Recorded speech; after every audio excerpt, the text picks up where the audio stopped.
Hello, everyone. Welcome back.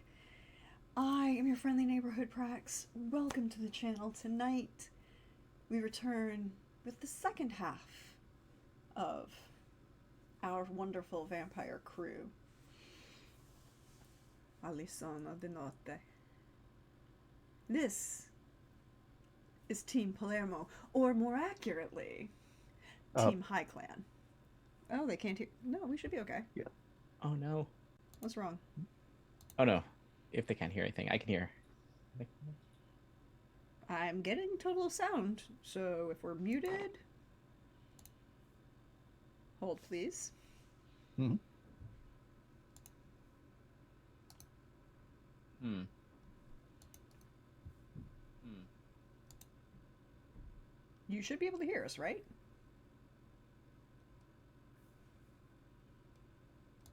No, we're good. Yeah, I can hear on the stream as well. Okay. Yeah. So, I think it might be a Pope problem. Yeah. Okay. All right. There we go. There we go. There we go. Well, hi everyone. Well, take two. Welcome back. I'm your friendly neighborhood Prax. Welcome to the channel, and we get to play some more Vampire. This is episode 2 of Alisonno de Notte, our Dark Ages Chronicle. Team Palermo. Or, well, Team High Clan. So we're going to go around, let everyone introduce themselves. Not your character, just yourself, quickly. We're going to have some fun introducing characters. Or, well, I'll have fun. So why don't we start with a newcomer to the channel. Hi, Dan. How are you? Hey, I'm very happy to be here. My name's Dan Rodriguez.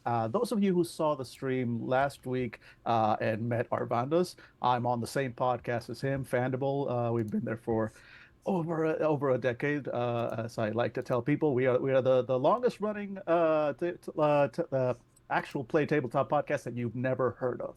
Uh, and I'm thrilled, absolutely thrilled to be here. So, Dan, I feel like this is an appropriate time for me to say perhaps you or Arvanda should drop the link in chat so that we can have heard of Yes, you. can and will do. Yeah, right We, here. we, we like to support people on this channel and get as Yeah. many people shout outs as possible. Um, Next up, welcome back, Lynn. How you doing? How's life going for you? Doing good. Yeah, happy to be here to play Vampire with all the high with the high clans with everyone.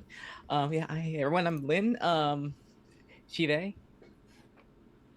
Yay! Also, follow Lynn. Follow Lynn's wonderful, wonderful art. And absolutely gorgeous, fabulous art.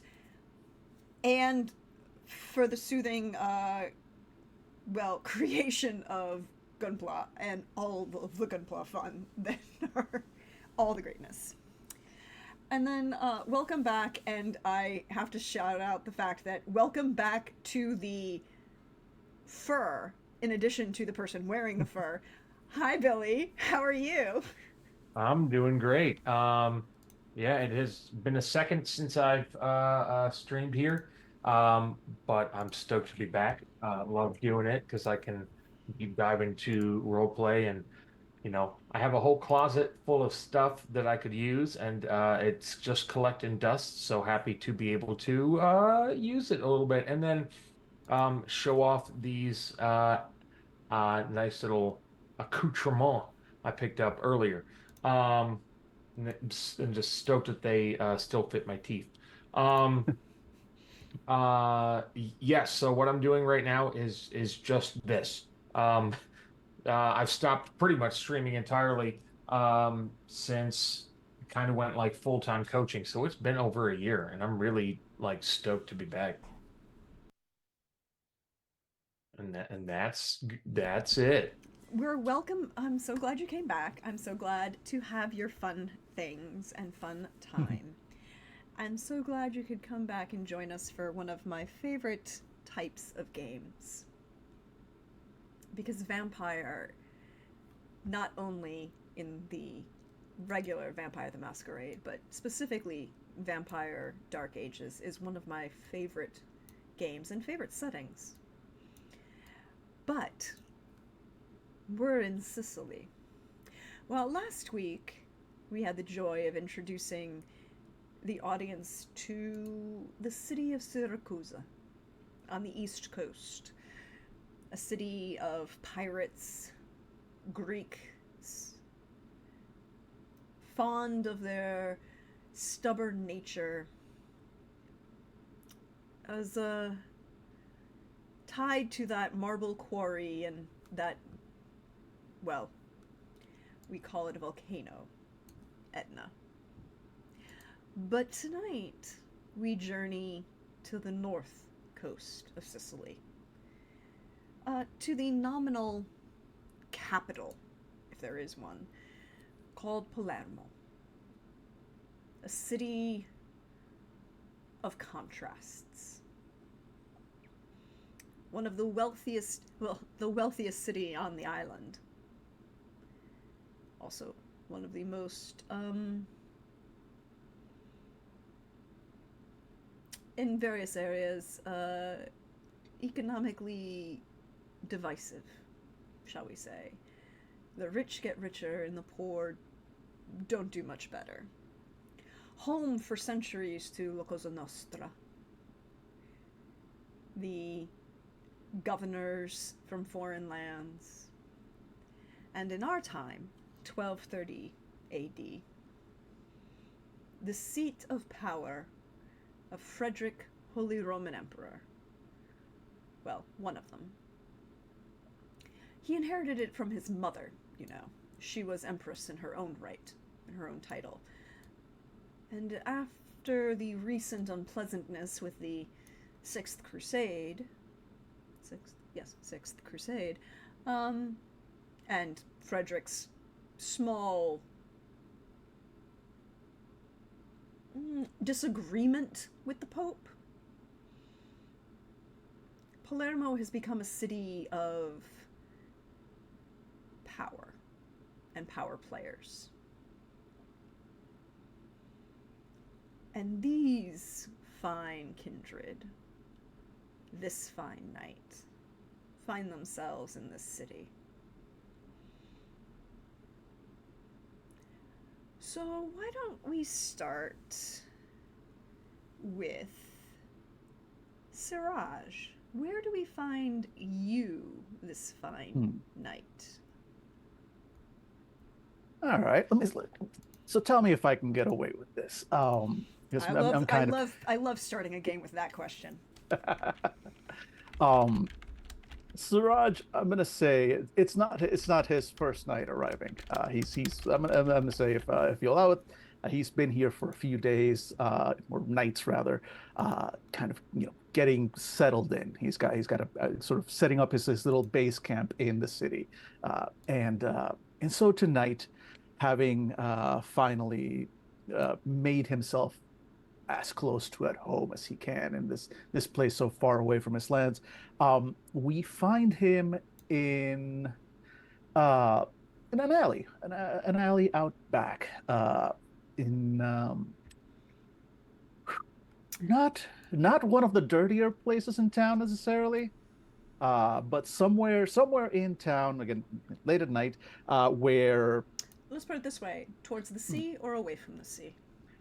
Ooh, I'd say probably away from the sea, a little further inland. He's hunting. He went out to hunt tonight. Okay, and probably closer to the Piazzetta Settimo, the Via del Bosco. Via del Bosco Yes. sounds correct. yes, yes, Plenty of area you could hunt around in there. exactly. And he's taken his time this evening, looking around. I'm going to go ahead and describe him because Please he does stand out a little bit. Not that many people see him, and I'll go into why very shortly. But those who do catch a glimpse of him catch a glimpse of a tall man, with dusky yet pale skin. He looks to be in his late 20s at most, and his features are distinctly Middle Eastern. He is wearing very dark robes. For those who are familiar with the robes of a Muslim cleric, they very much fall into that same line, except they are particularly austere and simple, without too many adornments, not a lot of brightness, not a lot of color, a lot of black, a lot of very dark, muted tones in him, and perhaps most strikingly, in addition to just the turban that kind of sets him apart, is that he does have his eyes covered with a thin strip of black fabric. Um, and this is kind of man that would normally get noticed out in the streets, except he does tend to keep to the shadows, and the shadows keep to him, if you will. He is beloved of the shadows, is one way to put it. And so he's been out on the hunt for a while, and he has been observing. For though his eyes are covered, his vision is um, I guess I can go ahead and say it, right? Because Yeah. the viewers don't know what my character's seeing. So, uh, in his eyes, out in the darkness, where it is dark, he sees light. Where it is light, he sees dark. The darker the alleyway, the better he sees, and the more comfortable and at ease his movements. And so he has, in his own way, been observing the people walking through town, and he's identified a person, somebody he saw beating a stranger, somebody he saw later on stealing from a shop, somebody that he saw just committing a total bastard. He went out to look for a bad person, and I'm gonna say in this town he probably found one. You. The joy of the city of Palermo is a city of extremes. On one hand, wealth and power. On the other hand, violence and criminality. Lots of Yeah. that. And that's a city, that's the truth of the city for centuries. By the way, go visit Palermo. It's a really, really nice city. No, you will not actually get robbed. They're not going to rob Americans. Um, So he's, having identified his victim, an absolutely terrible person. I'm just going to go ahead and say that. mhm. He has subtly and gently made sure that this person ends up going down a particularly dark alleyway. Not that hard to do when you've got his particular set of skills. Just make certain areas look darker and more forbidding than others, and just gently influence him until he finally has a moment alone with this individual who possibly drunk or possibly on other substances or simply just high on life, hasn't quite noticed the situation that he's in. And so from the darkness behind this poor man, a soft, almost whispery voice whisper comes up like la ilaha illallah, peace be upon you, sinner. But no sign of it. It's just a voice from the darkness coming out for this man. So I have two questions. Yes. I support everything that we're doing so far. Mm-hmm, I mm-hmm. just need to know, number one, it sounds like you're going hunting. So my first Yes. question is, as you go hunting, Mm-hmm, are mm-hmm. you attempting to change this man's state of mind? I'm so I've got a set of beliefs that I follow. I've seen a terrible person, and while I intend to have a bit of a late night snack, also I have a mission here. I have a plan and a task that I would like to make for. You see, this man has been walking freely throughout town. He's been committing his sins, and I do not see repentance in this man's manner. Um, and frankly, I find that just offensive to my very core, my very soul. And so I would like to try and, put a bit of the fear of Allah into this man. So I feel like that's a manipulation performance there. That does sound that way, yes, doesn't it? All right, let me see what my stats are on that. Okay, manipulation. Do I have performance? Yeah, you're just gonna have Would to would it roll. yeah, or would intimidation work there? Oh, Or intimidation could because also work. yeah, because that's like actively what I'm trying to do. You are Okay. actively trying to intimidate him. Yes. Yes, This yes, go to yes. manipulation, intimidation. That definitely works. Okay, that works. And let me just check because I don't. I think the some of the one of the like the basic levels of obtenebration, which I would be actively using. I'll make the rolls as needed or spends as needed. But I believe Shadow Play, just the basic level one, gives me some kind of bonuses there. Yeah, I believe Shadowplay gives you a basic bonus, particularly against Kine. Hold, please. Yeah. Yes, yes. Uh, Oh, here we go. Yeah, I've got the PDF open too. Spends. Okay, so I spend 1 blood point, which I'll go ahead and do that in a second. And then for the rest of the scene, I can add 1 die to intimidation and stealth dice pools as I move shadows around and make things spoopy. yeah, mortals are often disturbed by this power, and they must make a courage roll, difficulty 7. Yep. But Well, good luck to if him. they see it being used, I don't know that this counts as being. Well, we'll find out. Roll it and see what I happens. mean, it's actively being used on him. Like the shadows are leaping and yeah, rising. so it is. It would be an actual use of it. Yeah, but... and you know he's kind of the creepy whisperings. So all right, so I would be rolling. So that's I think 6 dice total for me. So let's see, roll 6d10. Well, looks like I got 1 success on that, right? Because difficulty is 6. Well, yeah, minimum is 6. Yeah. Yeah. But Well, technically, yeah, because of my ability, my difficulty's 1 lower for would be 1 lower, intimidation so use, all but- those 5s count too. Oh, so actually, okay, so 3 successes. I mean, I don't think it matters in this case, but it's just like, yeah, okay, No, cool. no. He does not beat that courage. He needed a 7 courage roll. He did not get that. He is.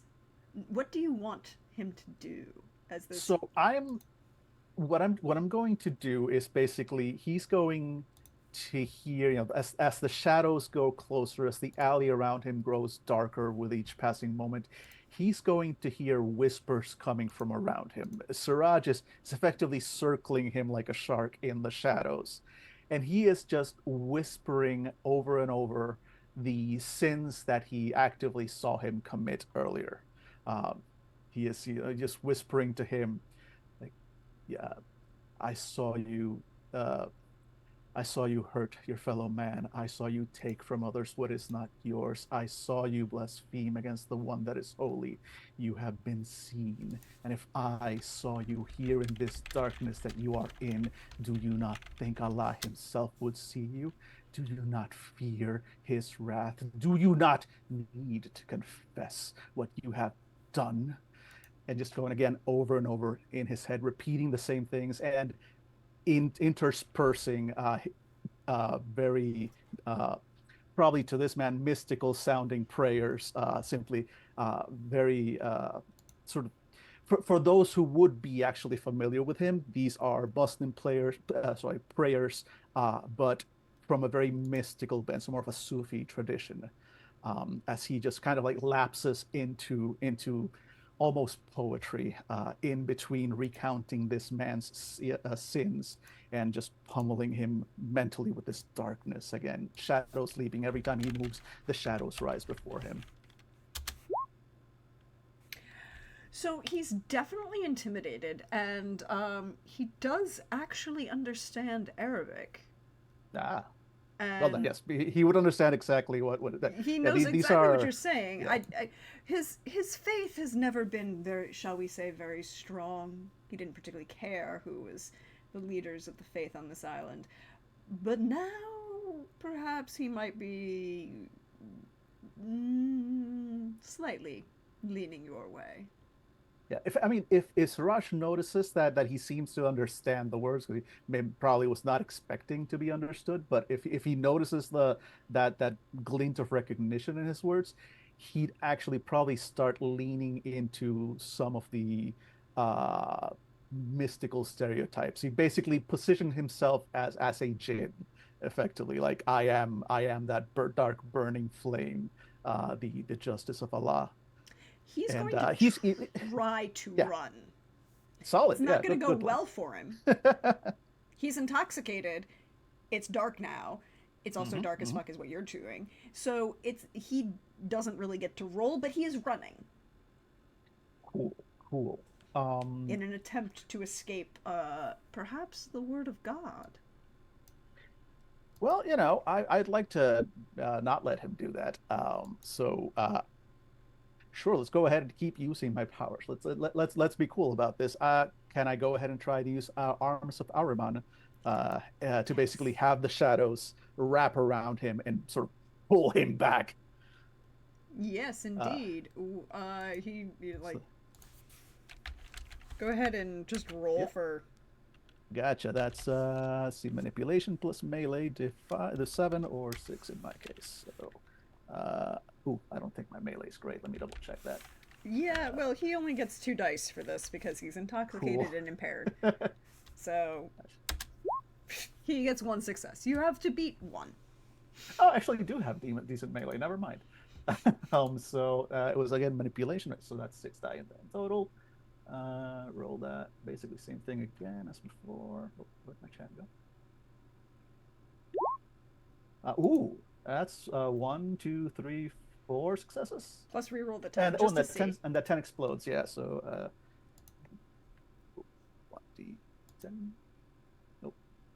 Helps if I actually spell roll correctly.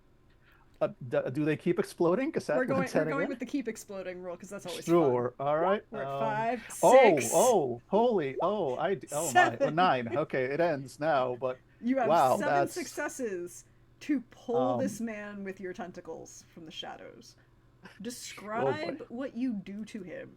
He is not long for this world, apparently. So, well, here's the thing. I'm not going to kill him, unless, of course, he does confess his sins to Allah, in which case, good for him, and I will set him free of this mortal coil. But otherwise, unless he is confessing his sins, I'm just trying to terrify him because until he has shown repentance, it would in fact be a sin for me to end that life or to end a mortal life before they have repented before Allah is not my way. But that said, yeah. So I'm gonna say he plays with him with that many successes. Yeah, he literally plays like the man starts to run, and Siraj lets him run just for a moment, lets him get almost to the, or actually no, he exits the mouth of the alley. He gets 1 step out, and then from like the wall of shadow that's behind him, multiple tentacles just slash out and wrap around him, just yank him into the darkness and just begin to squeeze. Okay, Siraj was going with mental manipulation up all this time. He's not above breaking a bone or two if needed. This is the mission that he has been given, and he will complete it. He will start begging for his life by this point. He's not above that. I think it's not so much that he's confessing as that he's acknowledging what you've said. Do you accept that as a confession? It's like, yes, you're right. I totally did shove that child out of the way. He was just a little pickpocket, but it didn't matter. I did actually take what wasn't offered to me, and what I did possibly kill like 6 guys, maybe 7. I can't count that last one because it wasn't really me. He fell down the stairs. It doesn't count if he falls down the stairs. I didn't help him. So there's a lot of quasi. So as he's kind of like blabbering about, this is the point where Siraj like reveals, like steps out of the shadow right in front of him. And at that point he says in a soft voice, he's not yelling, he's not screaming, he's very calm, and he goes like, "You've told me all of this," and then he reaches up and like gently like nudges the man's chin up while he's like just being held in place by the shadow tentacles, with his hand, just nudges his chin up to look up into the sky. "Tell it to Allah now." And while he begins to beg for his life from both you and God and Allah, we're going to pan the camera over to see what Marozia is doing this night. Where do we find her?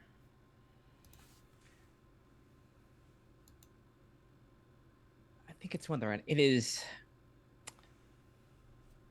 not one of her entertaining nights. It's business, social, but business. She is visiting an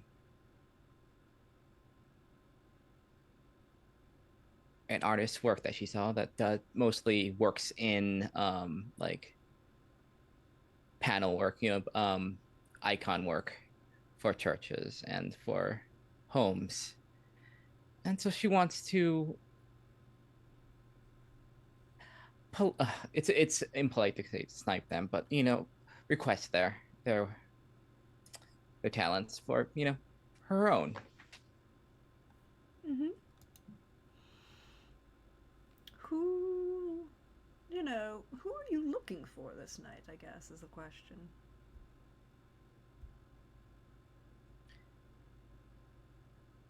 I'm hoping that it is low enough that I can find the artist and talk to him. It's currently involved,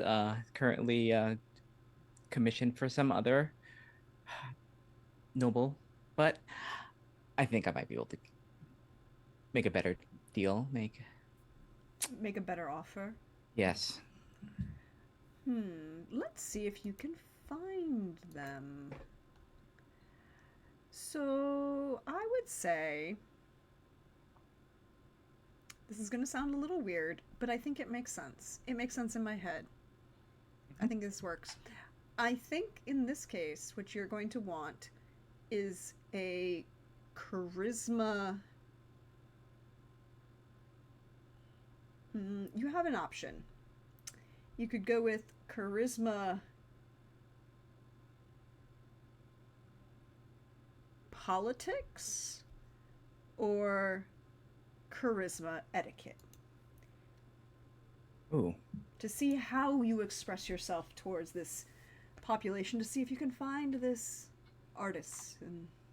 Oh, we'll do etiquette and politics. Mm-hmm. So Well, charisma etiquette or charisma. Sorry, like charisma and politics. Yep, that makes sense. So 4 and 3. Because you do have to, play a little bit of a game to get someone like this away from a commission from a different nobleman. Mm-hmm. Ooh. So 1, 2, 3, 4, 5 successes. Reroll those 2 10s. 6 successes. We're rolling. High Clan is rolling high tonight. Let's see if we can keep this going. So as you are out, there are a number of. There's a villa near the Piazza San Giono, and it's a place to be seen. Famous for parties, particularly now that, well, the Pope's priests have left the city again. And it's back down to those who are locals and know how the game is played. It's a palazzo owned by a very cunning woman, a camerina. Farana. And she is known to host the appropriate parties in the evening. Not kindred, per se, but something dark knows her house. All are welcome, but no one is encouraged to dine in her home. She hosts what would be in Roman times, not quite, not an orgy or anything like déclassé as that, but dancers and singers, academics who wish to pontificate, performances of plays. All of these things can be found in her establishment, in her home, for the people that are invited. And Camelina is known to know where to find almost anyone of note in this city. And she can tell you that the artisan you are looking for is willing, she's willing to encourage him to take your, shall we say, opportunity over the one he had already had. The only downside in your, point of view is he's one of those god-awful morning people. Rises with the sun, doesn't party, which is weird for an artisan, but prays devoutly, and goes to bed promptly at Vespers every night. But she's willing to act as your agent.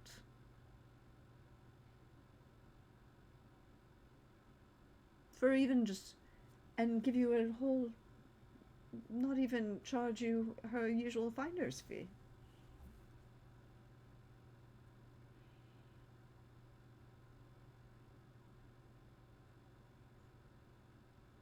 Could I think about why that there's a certain amount of generosity being shown my way? Oh, to impress me, certainly. or- You want to yeah. get a vibe check? Yeah. So what is So people that doing would things, be, favors? that Favors would for be, what? That Yeah. would be perception empathy. Mm-hmm. Where are you? There you are. Perception. All right.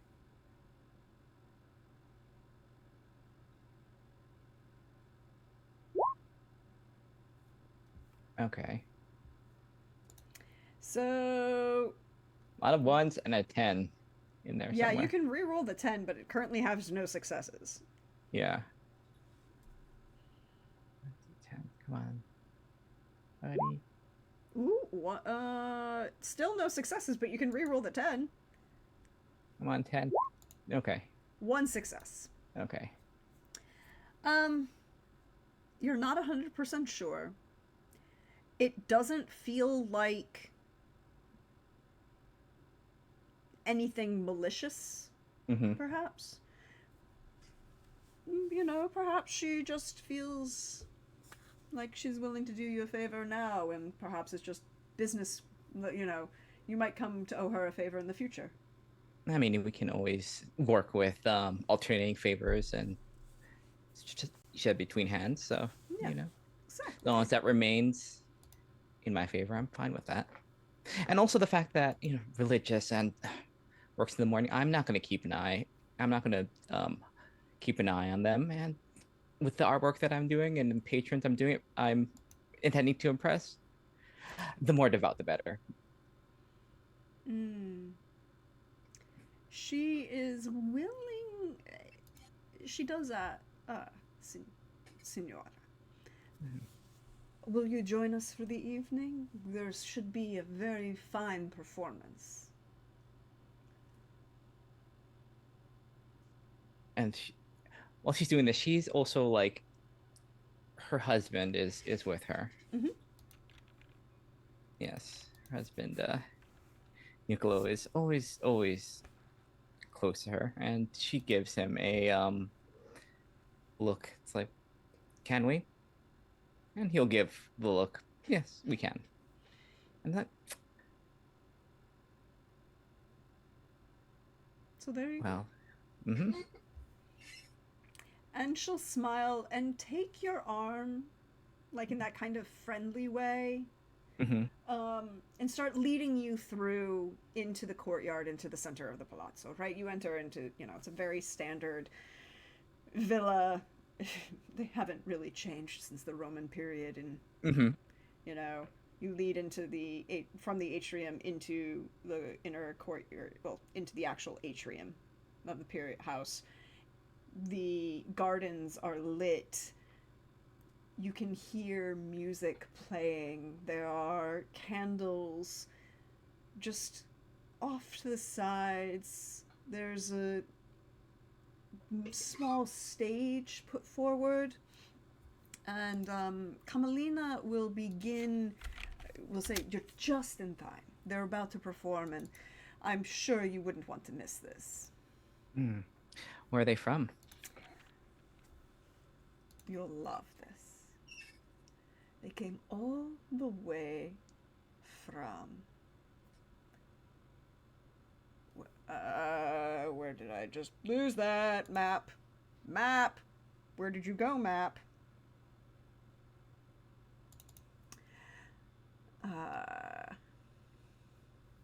They came all the way from Nicaea. Mm. Yes. They're trying to avoid the Turks, don't you know? Mm. I'm sure it'll go very well for them here.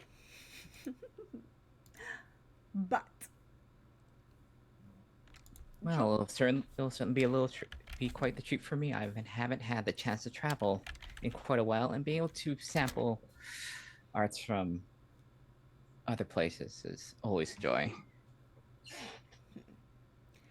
um, come, sit with me.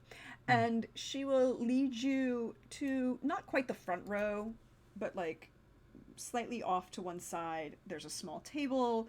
There are some very nice, what we now call Roman camp chairs that are like low semicircular backs.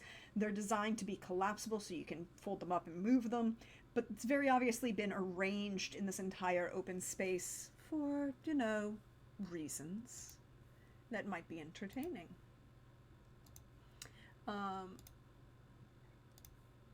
But that's not what I wanted to do. There we go. But as you are going to choose to spend an evening with Kamalina and her very fine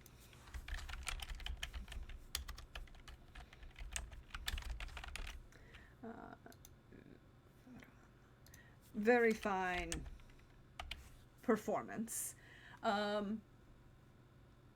We're going to pan the camera over for just a moment to see what Tybalt is doing this fine night. And we'll come back to see how your performance enjoyment goes. So, Tybalt, what's going on with you? How's your night going? Tonight starts as every night does, awakening from a slumber and deciding how to brood. Um, Okay, this so is wait. Okay, go on. Thank you. I'm mentally prepared for this yeah, now.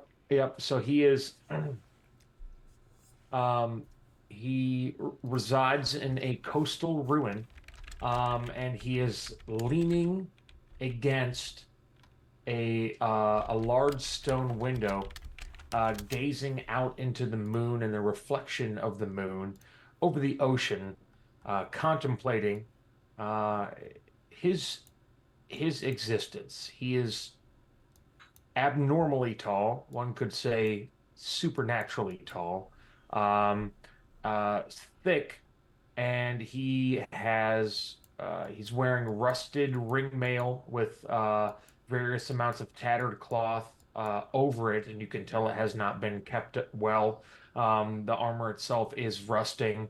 Um, he's holding a great helm underneath his left arm as he leans against the stone wall, and he has very dark uh, eyes, like the whites of his eyes are not whites. They've almost changed into like a dark gray. Um, and he's got long reddish blonde hair that kind of trickles over the rusted chainmail, cut in various lengths. He's got a large beard that looks relatively unkempt, and he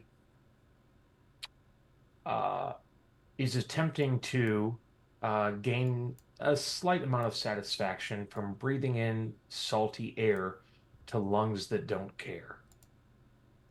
I have a very important question for our dear friend Tybalt. Hmm. As I was observing the map and finding the perfect place for your ruin, um, it's about halfway up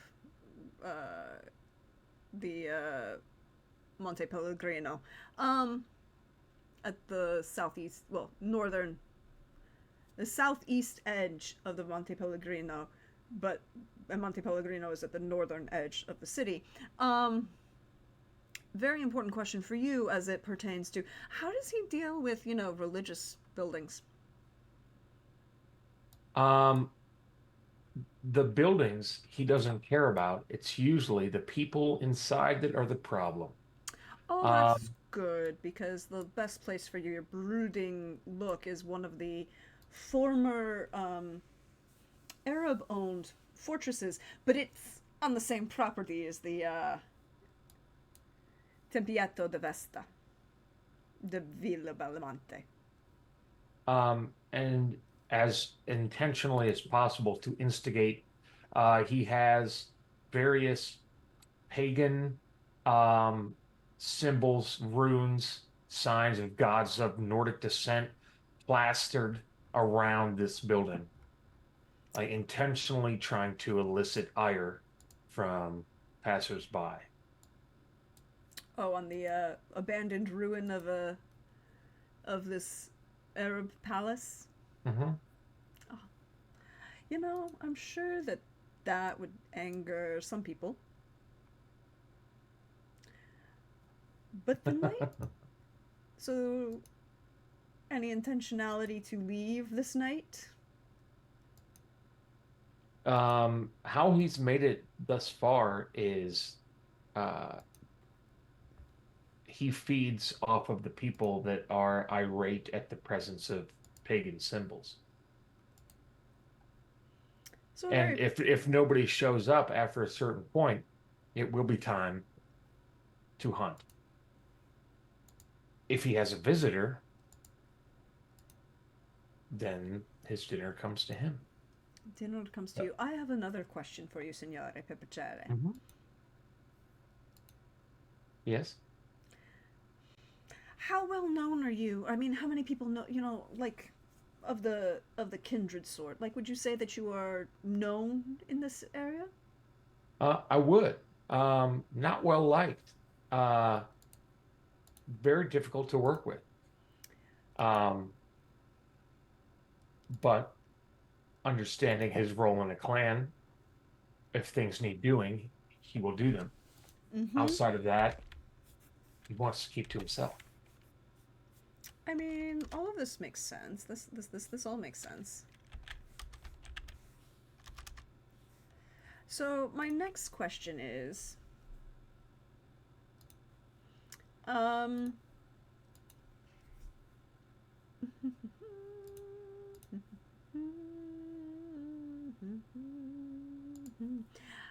nope, wrong one.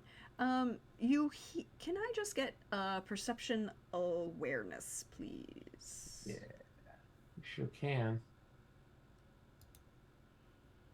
You sure can.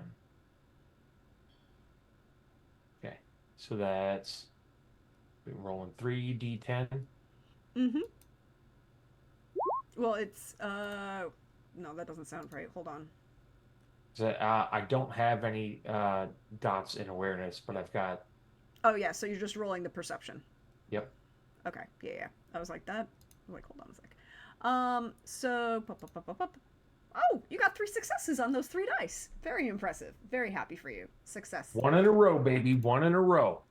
So you hear the sound coming up the hill on this. Well, at one point it was a Roman paved cobble, road.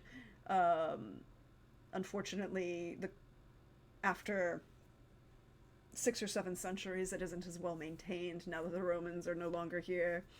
And you hear the distinct sounds of a shod horse riding up, with the heavy weight of someone, perhaps in armor, riding up.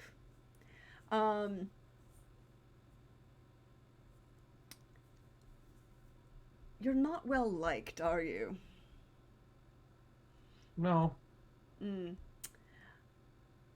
A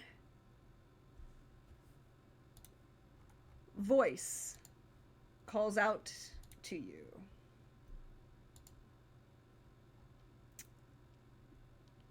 Loudly shouting to you.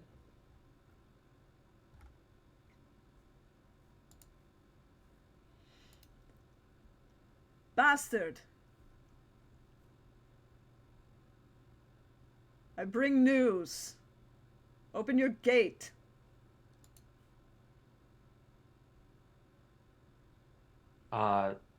Tybalt will approach the front of the ruin, slowly and like painstakingly. So if you're trying to wait for a response from him, he's going to draw it out as long as he can.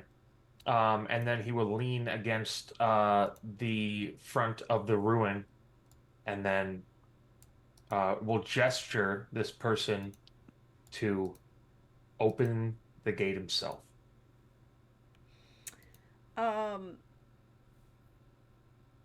The figure that you see is a tall, conventionally attractive. He's not anywhere near as tall as you. Your proportions are Supernatural. non-standard. Entirely abnormal, shall we say. He has long, dirty blonde hair, distinguished jawline, well kept, pale skin, but slightly paler than perhaps is expected in this, given the locale. Beard, well maintained, close cropped. He sits in full armor on a horse. And stares up at you with But do I know? Like, is it ringing a bell? Do I know this person? given how well aware you are, I would say yes. Okay. You know that this is Bernardine Veron. You would also know that he is of Norman stock. Mm-hmm. He definitely came to this island with the Normans, and if one paid attention to such things, you would be aware that he is a well, he has been called a blue blood by many of Clan Ventru, shall we say.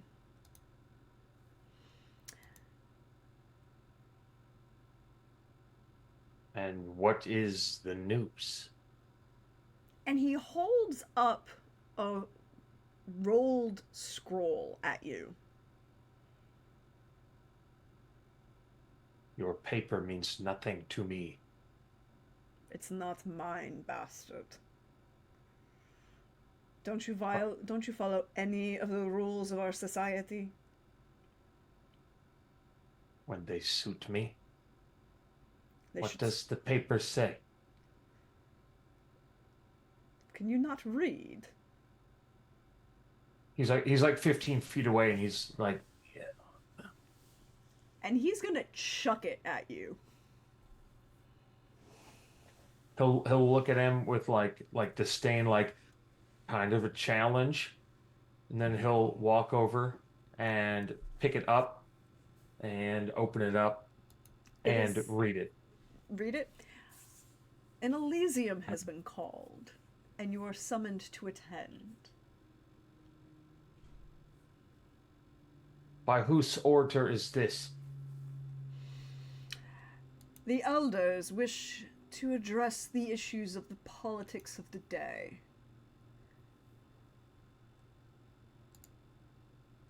Does it have a date or when I have to be at what place at what You time? have 2 days, well, 2 nights. In 2 nights, there will be an Elysium. Here we go. Pulling this away, calling back up. At the Piazza Sant'Uno. Aono. All kindred in the city are to attend.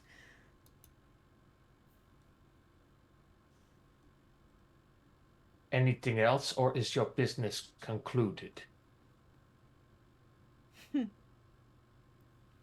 know why we even have to invite you. But the niceties must be obeyed.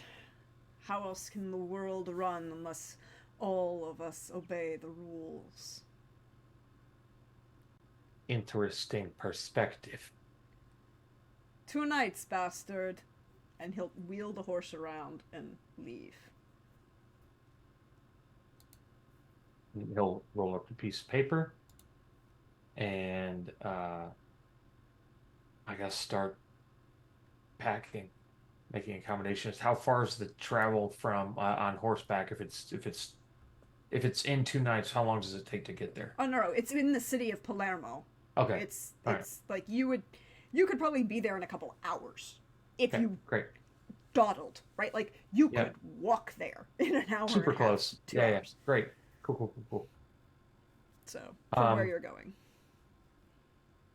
it's not like it's a big city. It is a big Then city, but not a big city.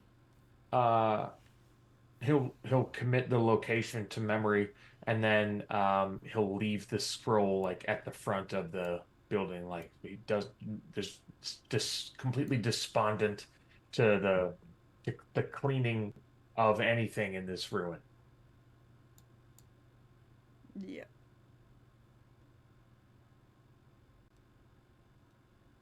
And then he'll go to his retainer, Mm-hmm. Ranulf. Uh, I must, yeah. Ranulf, Sir.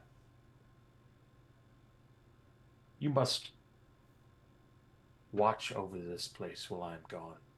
In 2 nights' time. Sir. Make the preparations that you need. Indeed. Um, and then he'll go back to his window and ponder over the ocean and the reflection of the moon. As you continue pondering, we're gonna pan back over to Siraj, who is, Very great. I believe, having dinner. Well, Yes. someone has confessed, mostly, to God. Yeah, I'm gonna say you know what? Yes. So if dinner has in fact confessed confessed their sins to Allah, Suraj will have smiled just downright beatifically, like true joy and downright affection for this man displayed on his face as his sins are not merely told, but screamed up to the skies to Allah Himself, uh, and he Siraj gives that almost beatific smile, and says, "I too seek the face of Allah in every drop of blood, in every scream of terror." And as he moves forward and prepares to bite down on his neck, he whispers, "Do not worry. My thirst is but a reflection of my soul's longing for Allah, and to Him I send you now." And and then he proceeds to have dinner calmly until the mortal's life is extinguished. Excuse me. Did not mean to cough in everybody's ear. My apologies. So, as you dine, you hear a quiet after you're done, perhaps. Yeah. And Siraj just doesn't really react at first. He is almost in ecstasy as he feeds. Mm-hmm. Finally, lets the body drop, and before it hits the ground, the tentacles, the shadow tentacles, sort of catch the body and just casually move it off to a corner under, either under some trash or just basically disposing of the body without much care. He's not making an active effort to really hide it. It's just like there'll be one more body in the morning. Yeah. But yeah, but it's just out of the way for the moment. And then with that done, he then just simply stands in place, uh, praying under his breath for several long moments before he tilts his head back up, still wearing his the covering over his eyes, and he says out loud, "The night, it is Allah's veil. and we are but shadows dancing upon it. Deliver your message, Shadow. And I figure we'll step from the shadows. Uh, looks older. Not old, but has some wear. Short cropped, curly dark hair. The tan on his skin is a little faded, perhaps given the fact that he no longer sees the sun every day, but now his weathered hands and skin serve a different purpose, shall we say. The close cropped beard, slightly taller, bulkier. One might say definitely built like a, well, if we were making comparisons to American football, a tight end. And he stands there for a moment with a raised eyebrow looking at your face. And he holds out a rolled piece of paper towards you. And Suraj reaches out and takes it, but does not unroll it. His eyes are completely covered, and he is acting in all ways as if he was blind. He's like, "Will you tell me the message now, or shall I take it to my retainer?" There is a heavy sigh. And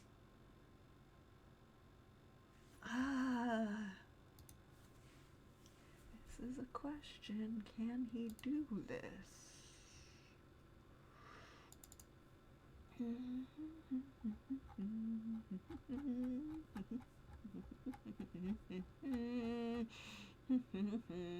That is a question. Can he do this thing? Because you are a kindred.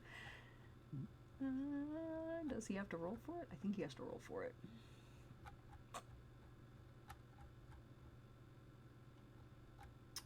Cool. He is going to try and roll to see if he can affect your mind. Go for it. And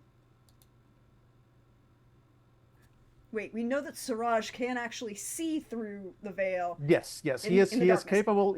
He's effectively using again a very light but black fabric as sunglasses. I know sunglasses do exist in this time period. There are like shades, but he's just being weird that way. So he just likes the look of having his eyes covered. He would never admit it, but it is very much a fashion affectation. It's a fashion affectation. So Yeah. Suraj would see that his sigh is not one of superiority or anything. And he opens his mouth, but no sound comes out. And Suraj would remember that when the sound was made, it wasn't vocalized. It didn't say anything. He didn't speak at you. Mm-hmm. So he's not trying to compel you or force you to do something. He might just be attempting to get around the fact that you can't see and he can't talk. Gotcha. So he's going to try and use mental communication to get around this. Got it. All right. I mean, so long as he's not like physically acting aggressive, I think Siraj is basically we are at a moment of peace currently. So he's he's willing to see if he feels a tickle. He's like, all right, let's see. Yeah. So let's see what your game is. Let's see. This is this would be a interesting because technically he can't force you to do anything, but he can try and express something mentally, but you would have to accept it, kind of. I think based. Like I said, I think if he's able to convey with his manner that this is not an attack, I think Siraj will be open to it. So yeah. Yeah, so he gets one success out of that. Oh, He yeah. gets one success out of that because he has an ability that lowers his difficulty, and it's I think it's basically just a it must be read is like kind of all he can get expressed to you. Gotcha, gotcha, Is like someone has to read this. gotcha. He's not trying to force you to think anything in particular. He's just trying to get you to receive his Got thoughts. it, got it. Um, hmm. I guess the thing Suresh doesn't really want to give away that he can see. Um, you know, if he hadn't just finished dinner, he could have played this for a little bit. But read this for me real quick. But But now, now we have yeah, a he problem. like he like I mean, what he wants to do is kind of like stuff it in his pocket and tell him like, all right, cool, I'll read it later. Like But it's the yeah, kind of it's like if you need somebody else to read it for you, you have to do that. yeah, exactly. You know, exactly. Okay, yeah. Siraj kind of gets the message that like kind of like I can't tell you what it is, but like it's important basically. Like Yeah. you must read this, and Siraj kind of like gets that thing. And he tilts his head to the side curiously as he sort of feels that communication. Mm-hmm. And he's still technically like got his shadows kind of like swirling. Even when he's not trying, his shadows are always just being weird. Mm-hmm. So when he tilts his head, it almost looks like his own shadow, the shape of him leans into him as if it was whispering in his ears, if he was consulting with it. Um, he's not doing this in an attempt to intimidate. It's just how he is. And he just nods silently to himself and then quietly tucks the scroll away inside his robes, and whispers, or says, softly, uh, "Mashallah, thank you. I will read the message upon returning to my domicile. You have done your job well. May Allah's peace and blessings be upon thee." And then he's just, unless he's otherwise stopped, he just kind of like starts melting back into shadows. Much the Homer Simpson meme, but instead of a hedge, it's shadows. As there's kind of like a nod of acknowledgement and like you get the feeling, not quite awe or presence, but like that kind of manipulation of his aura and his presence to acknowledge, have a good night, have a good time, gonna Yeah. go off and do what I'm going to do. Weirdest conversation he's had all night. Got it. That's fair. It's probably the weirdest conversation he's had all night. Yeah. And then as soon as Siraj is either judges he's alone or simply gets back home, he unrolls it and you reads would it. see that he moves quickly away from you. Mm-hmm. Not that level of just enough celerity to be fast, Gotcha. but not too fast if he got caught from someone else. Gotcha.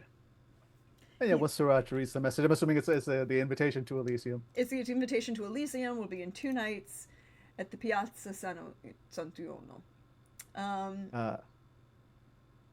And there's an additional notation for you that is in Arabic.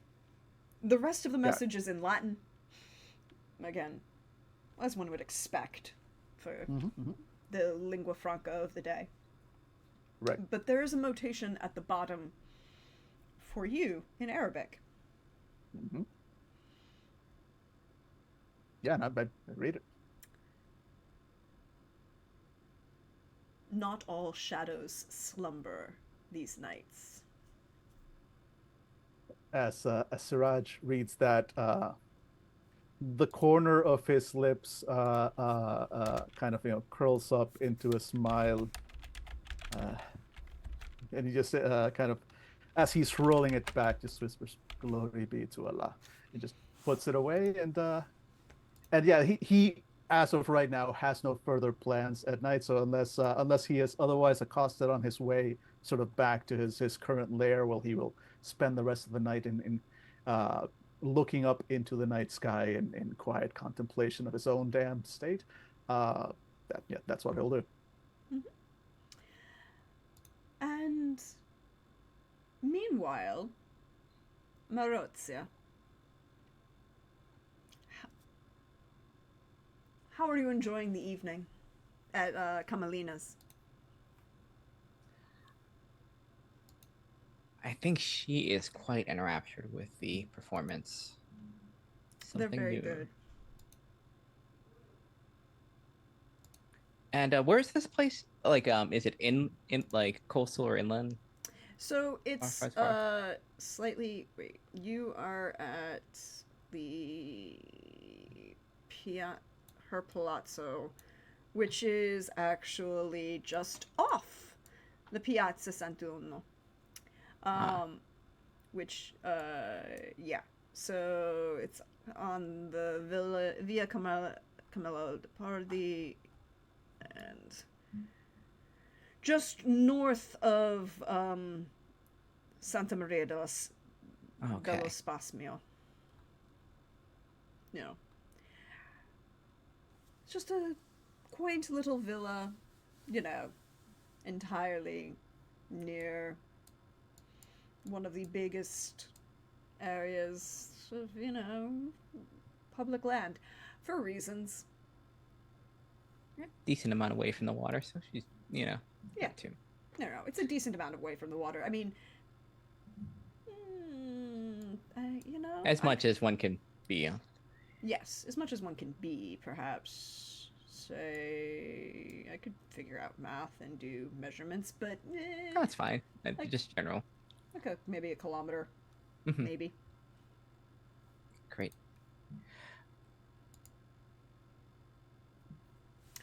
But yeah, So- I think she definitely does find this quite engaging. One of the bodyguards you've seen around, Kamalina is got a number of staff around, and she has them all wear a very distinctive shade of green in some manner. Ladies wearing veils, a number of the gentlemen are wearing turbans of this particular color, if they're perhaps Muslim or if they're Catholic, or excuse me, Christian at this point. There isn't just a delineation. They wear, you know, hats. And you see one of the gentlemen come up on to your side. Again, those kind of Roman camp chairs. There's a table in between, little round lattice work, olive vine basket woven tables, very famous in Sicily and one of the most very, very beautiful. So there's like her seat just slightly off center from and watching the open performances, the table, your seat, and then your dear Niccolo to your left. And one of these gentlemen comes up to you and leans slightly over from the middle of the table and hands you a box.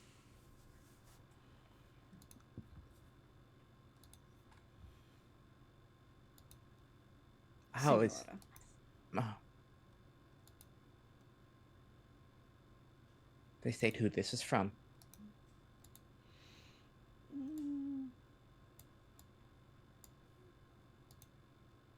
And he just kind of smiles and raises just one side of his face, just enough that you can see a little bit of his fangs in his mouth. It's like, the message is for you, Senora.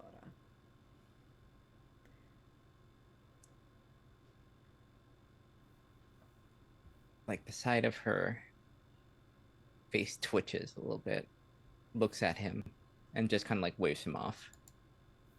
He will pull back into closer to the shadows. Not in the same way Siraj, if one was paying attention to Siraj, does, but almost as the fading into the background of a crowd. Mm-hmm.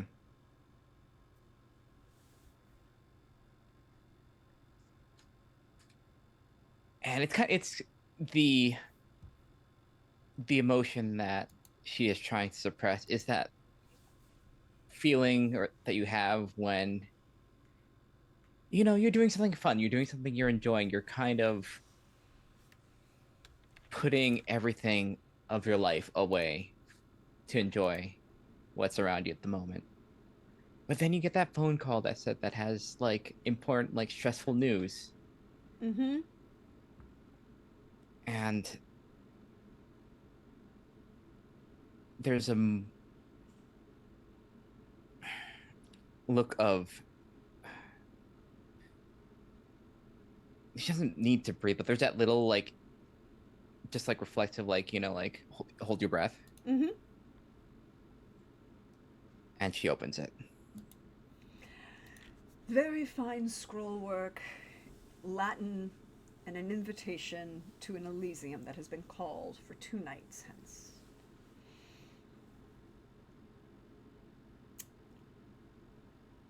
Very finely done. Mm. Do I have any idea who would Ooh. of our circles send this, or any idea of any hint? Well, there's no name per se on these summons. Mm-hmm. There is a number of people that you can think of, but if you want more specifics about this particular document, you could roll me Wits Academics or Wits Investigation. All right, wits academics it will be. All right. Do.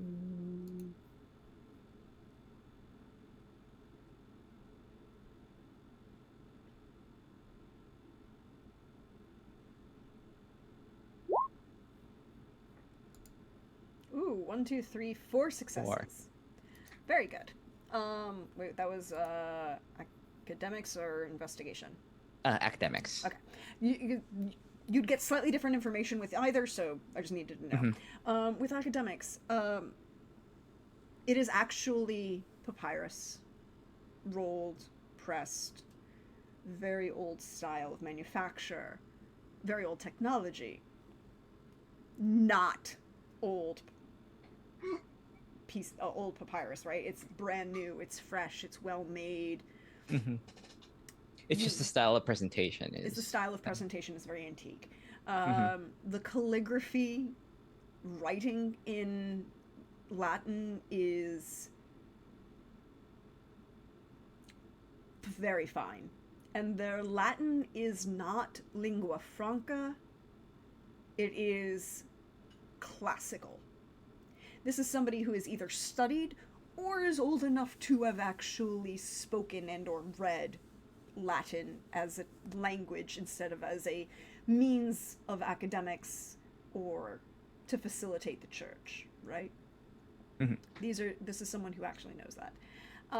You would also see that the ink itself is Eastern, imported, right? Like it's not the soot style inks that you usually get here that you can make a lot of on this island and that are usually tied to soot and salt water and various other things. But this is more, it doesn't smell the same. It has like an actual incense hint of scent to the ink.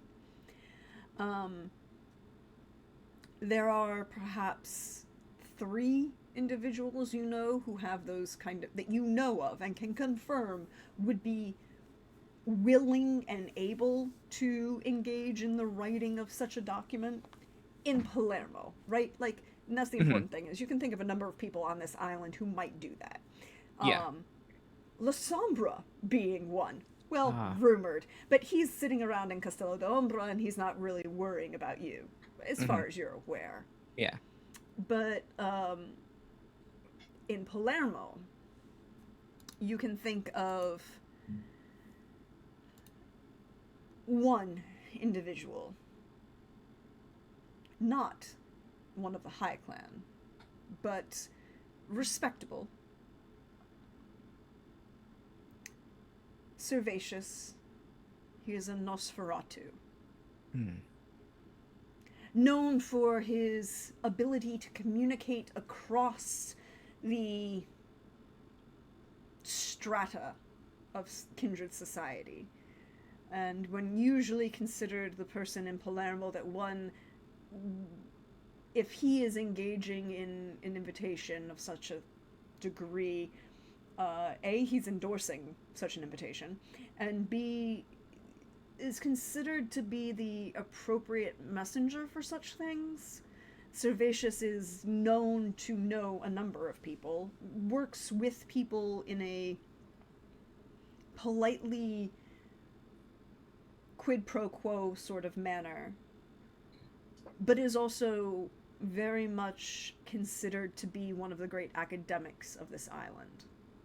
And if one wanted to host an Elysium, getting Servacious to write the invitations would be considered a sign of their commitment to the action. Also, that Servacious agrees with perhaps the requirement for, such a summoning. Servacious himself, you'd have to do a lot to convince Servacious to do this for you, so the fact that he did kind of gives the impression that this was that whoever put forward this idea convinced him that it was necessary. Mm-hmm. And the location where this summoning is happening is the Piazza Sant'Ono. It is a large open space in the center of the city. In ancient times, in the Roman period, it was part of a forum, perhaps, but was burned down and torn down centuries ago. It's a large, publicly open space that it's easy to get a large number of people to appear there. It is also,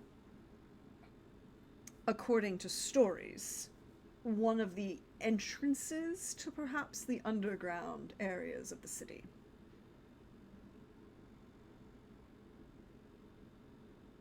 Not that those are easy to get into. So, you're pretty sure that Servacious at least wrote this invitation and invited you. Whoever got him to do the invitation, you know that he agreed with it, which is why he wrote it, but he's not the type of person who would call an Elysium.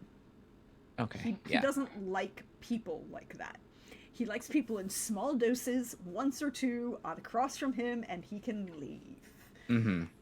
Again, Nosferatu. Yes. And so if someone had enough power or enough, was persuasive enough to get him to do this work for them.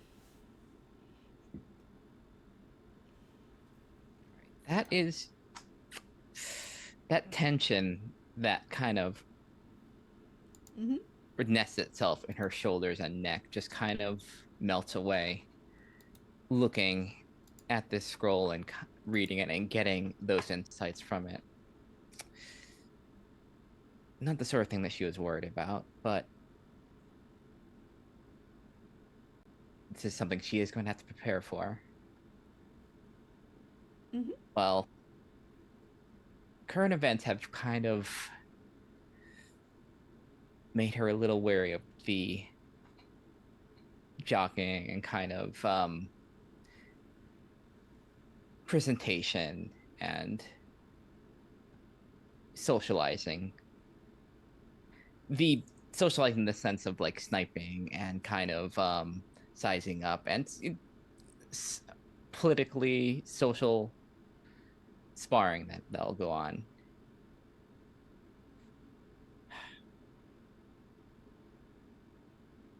It's something that's going to have to weigh heavily on her. But it's not the thing that she was worried about, so she will roll it back up, close the box, and just look next to her and just say, you know how they are, how people are. A lot of money, really good invitations. Just a little more. Just wasn't expecting it to come directly to me, but I guess yeah, I guess it shows its importance and urgency. But it's not something I have to deal with right now. But I can enjoy this. And did you say that out loud to Niccolo, or just to yourself? To myself. So as you enjoy the rest of the evening, we're going to take the break for the evening. This is the perfect time to stretch, bio, refresh, all of those good things. And when we come back, well, I think we have an Elysium to get to, maybe? See what things are happening? Or we'll see what happens for those 2 days before you get to that Elysium. Mm-hmm. Good times. It'll be fun times. All right, everyone. See you in a few, and we'll be right back.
welcome back. Welcome back. We hope you were refreshed, stretched, perhaps, drank whatever blood you needed for the evening. And now we get to ask the question. You have 2 nights to prepare for a summons to Elysium. What you doing, Siraj? I mean, Siraj, he does have a place to be. The player is not aware. How I'm assuming it's not walking distance. How far away is Castle Knight? I'm forgetting the actual name of the castle. Castle La Sombra d'Ombra. Castle. Yes, the Shadow Castle, basically. Castle Um, is the Sombra. Yep. Hold on, Like please. where? Yeah, exactly. Where is that in relation to where I am now? Because his goal in the end is he wants to get there. I don't know if he can be there before Elysium, or if it's something like, all right, after Elysium, my next step is head there. Yeah. Hold on.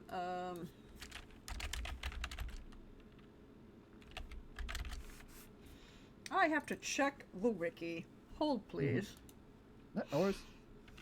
Because I need to know exactly where it is. Yeah.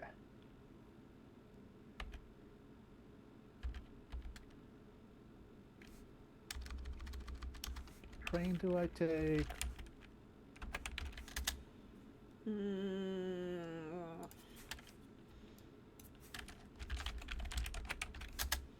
Sombra. Where is... Okay. Here we go. Where is he chilling? He is chilling out...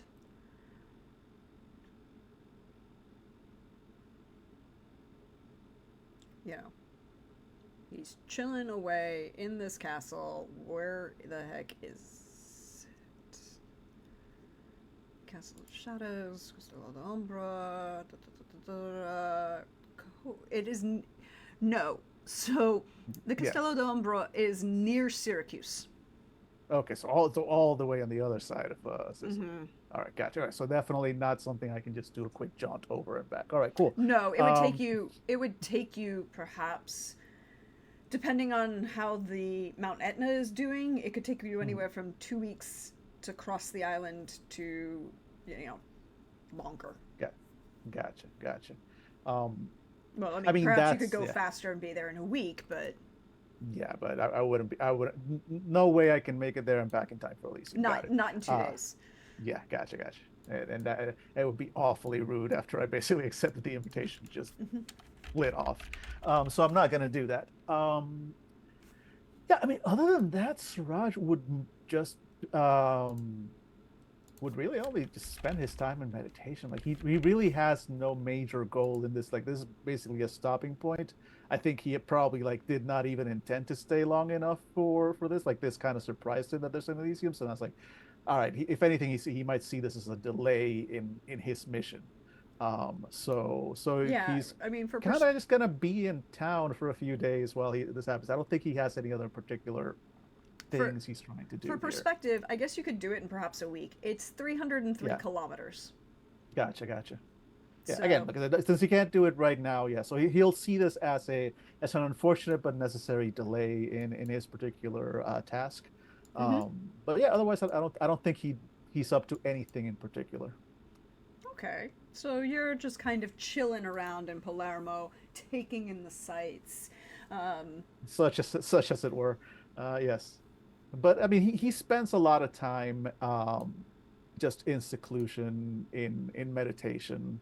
When he goes out, it is it's basically only to feed, but otherwise he really is very much a homebody. He's just chilling, right? Yep, He's just sitting in the dark, loving on life. I mean, and probably he's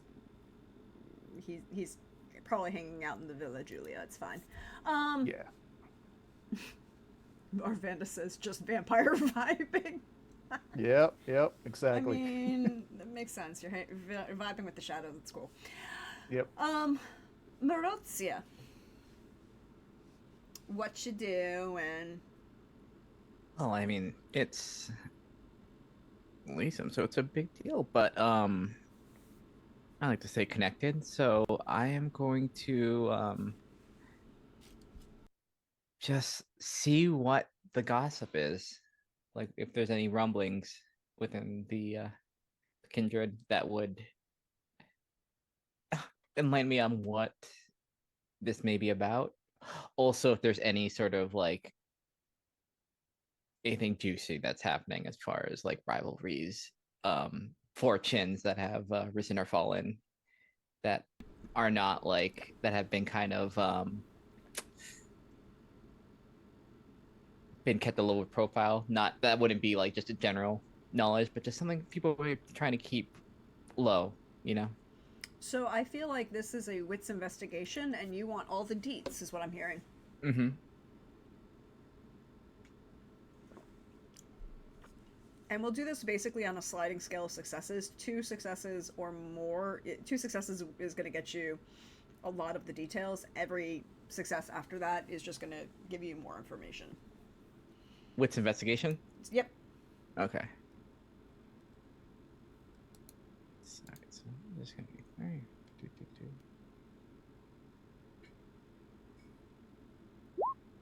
Ooh. Reroll that 10. Maybe you'll get a success. Come on, D10. Mm. Ooh, no. So you're going out at night trying to kind of get a vibe from the city. But the city is quiet. Like there's an anticipation, but also a sense of discomfort from a number of, shall we say, vampires and kindred around. Someone has called an Elysium, but they haven't signed their name to any of the papers that was sent out.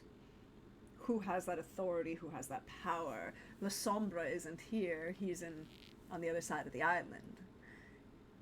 Is this the place that people are being called to? Well, it's a large, grassy, open area with no trees and very few buildings. Is this a trap? You know, people are uncomfortable, so they're not talking. Mm-hmm. Or at least not talking about what they expect this is about. They're trying to, you know, a number of people have come to you to try and get information from you. Well, not a number of people. 2. Well, I mean, that on level is sort of a relief because if everyone is nervous, that means no one really knows what's happening. Mm-hmm. And no one has seen Servatius for the past week. Mm-hmm. If, you know, he's not being seen, he's not being talked about, he's not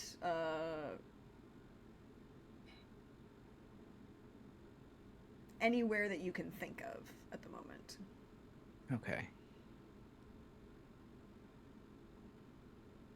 Everyone's kind of in a similar position of trying to figure out what's going on. A little nervous. Mm-hmm. Can work with that. Elysium, is it only us, or can we have a little bit of like a entourage with us? The expectation for an Elysium is if you are bringing a ghoul, Yeah. you may have a ghoul as kind of like the expectation of your, you know, bodyguard, but they also the expectation that you are not going to use any clan disciplines inside the Elysium on anyone else, right? Like that's the important clarification here, right? Yeah. Anyone who chooses to use a clan discipline for their own purposes, as long as it doesn't affect anyone else, well, you're not violating any rules. Excellent. Or powers, or manipulation. Yeah. Well, I mean, you know what? I know it'll just be me then. I'll need Niccolo, because I don't need to maintain that facade here. So you know what? I really get to go up on my own, so that'll be nice. Could you roll me, as you're out and about, a perception awareness?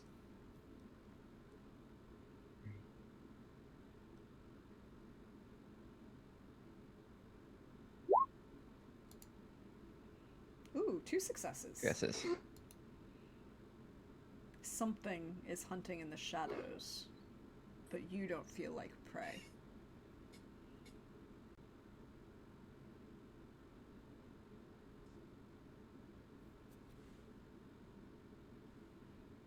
You don't know feel what? like you don't feel like it's hunting you. Let's put it that Mhm. way. And you know what? If it's not hunting me, it's not my problem.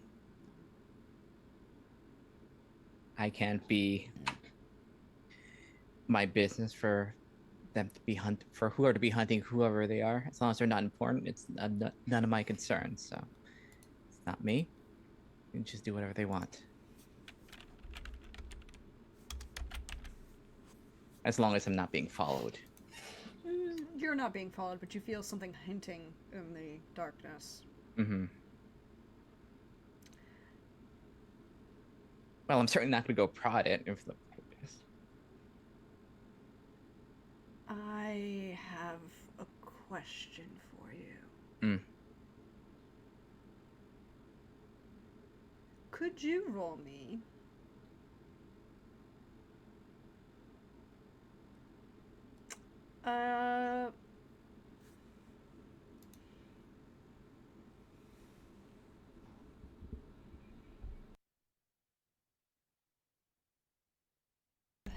my apologies, sorry. So, could you also roll me as you're out and about these evenings, seeing what you can see, feeling what you can feel, a perception occult?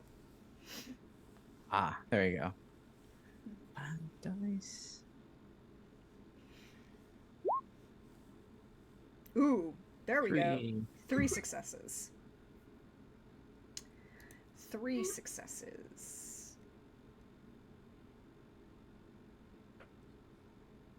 I have a question for you.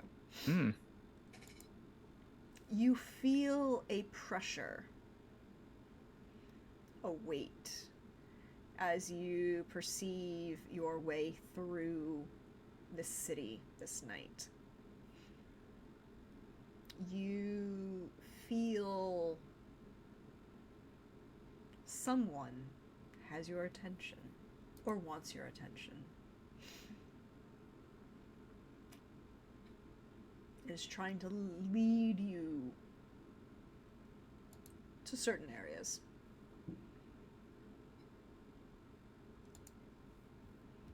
This couldn't have waited until we got back. She says, just in the open, quietly. And you know what? She will follow that. Whatever direction it's kind of leading to. You feel this weight and like tug at your mind to that kind of like this way, Mm-hmm. this way. And it will lead you away from the water. Sort of. Still closer to the water than you perhaps wanted to be. To the Palazzo Abatellis. It's a beautiful caliphate style building, 2 stories, large, open, airy arches, clean marbles. It is gorgeous. But away from one of the, you know, off the street in the little courtyard, a tall figure emerges from the shadows. And where, well, a human might see something gorgeous, he is striking. And he looks like the most beautiful man, but almost seems to be wrong somehow as you look upon him.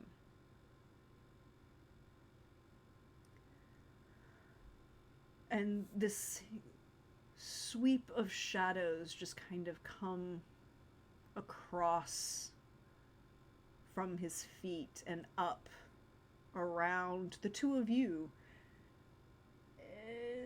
shrouding the two of you in darkness. But you still feel and can see the torches and candles near you.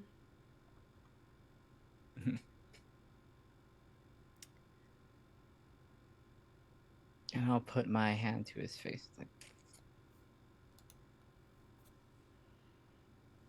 I appreciate the desire.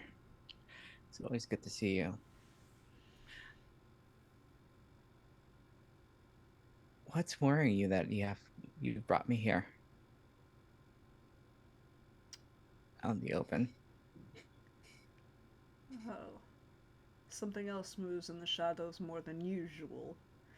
The Sombra is such a pain. Always whining, always chattering. Darkness is his, blah blah blah blah blah. Really, I feel like it's totally outside of my purview, but not my problem at the moment. Interesting things come across the sea, however.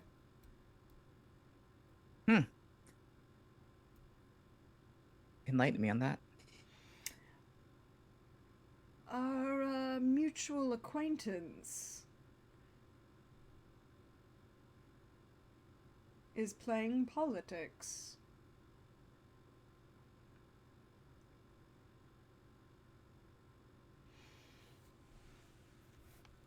Politics. Yes. This island is ripe for it now. Stable, under the control of Frederick. The church is, well, controlled for now. And you little kindred are all turning to see who will reign supreme over this little island.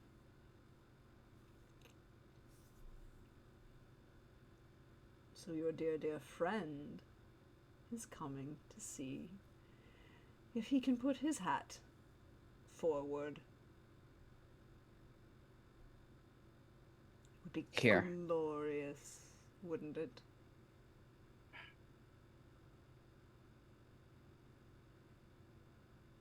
Yes, he's supposed to be at the Elysium. Your little gathering.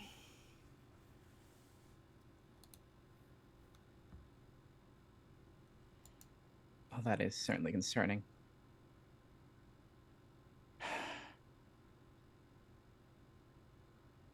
Set up so much here. Don't want it claimed. I'm sure we can find some way to relieve him of his burdens.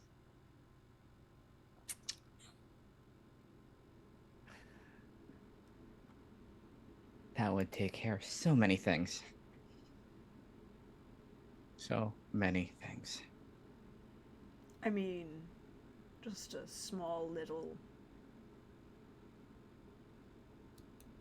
favor for me. And I can help you.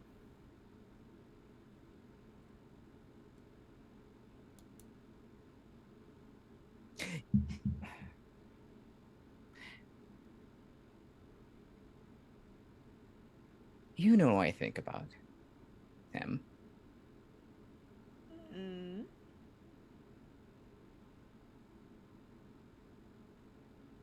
I would sell many, many things to deal with that. I don't need anybody to sell anything.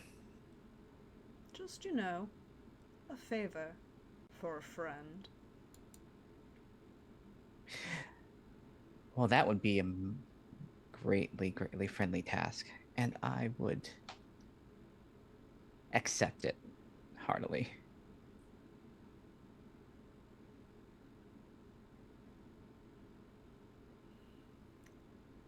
I just need you to deliver a small little present when you're at this Elysium.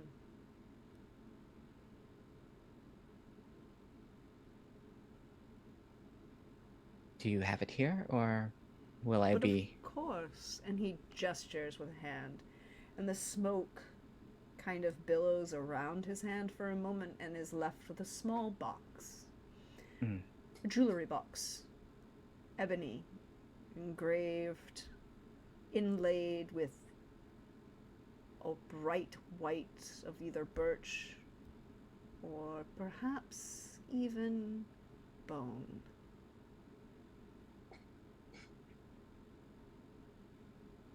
She'll smile. Not out loud, but to herself.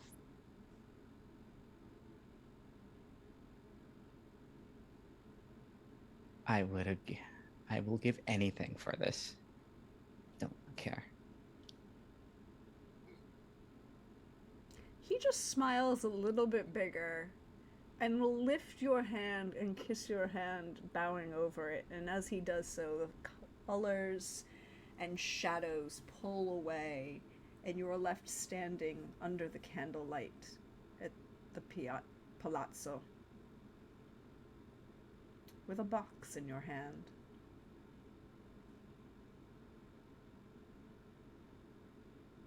And she'll slip the box in one of her sleeves and just smile. Best news I've had in a long time. Long, long time. I'm sure it's very good news for you. Hey, Tybalt. Sorry, girlfriend saying hi. Hi, Nikki. Well, she shut the door now. Oh, okay, well, that's fair. So, Tybalt. Mm-hmm. What you doing? You got 2 days before this Elysium. Knowing that he'll have to travel, probably not. He doesn't want to risk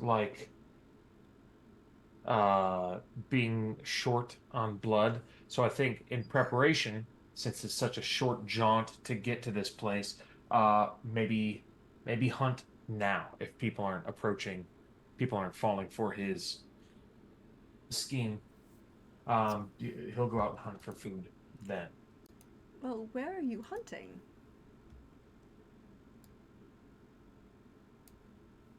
He'll start by seeing if there's anybody walking alone on the beach, Okay. or even if there's a large group of people walking on the beach. All right. Let's then use those are really high. Let's use the hunting rules for this.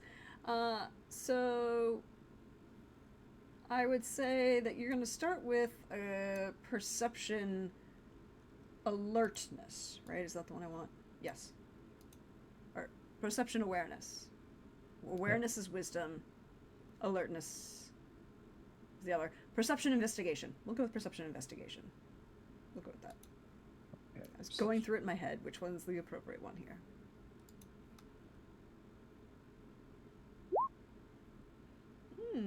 2 successes. Along the beach, you can find an individual who is slightly inebriated at this point. And singing loudly, off key, one of the old folk songs about the love of Neptune and the failure to join the sea.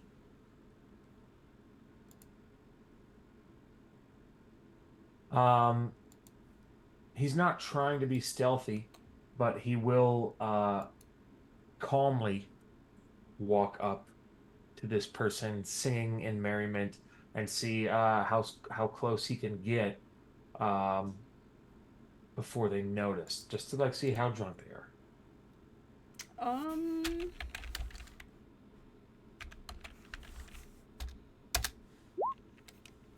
I mean, you can. He's kind of looking around and he kind of sees you coming and he is welcoming. You know, slightly older, a little pudgy, older fisherman stock, holding a wine bottle, gesturing as he sings, and he looks to you and he sings the chorus, and then goes to hand you the wine bottle. Now, the question is, Tybalt, you've Yeah. been here for a while. Do you speak the local language? Yes. Yeah.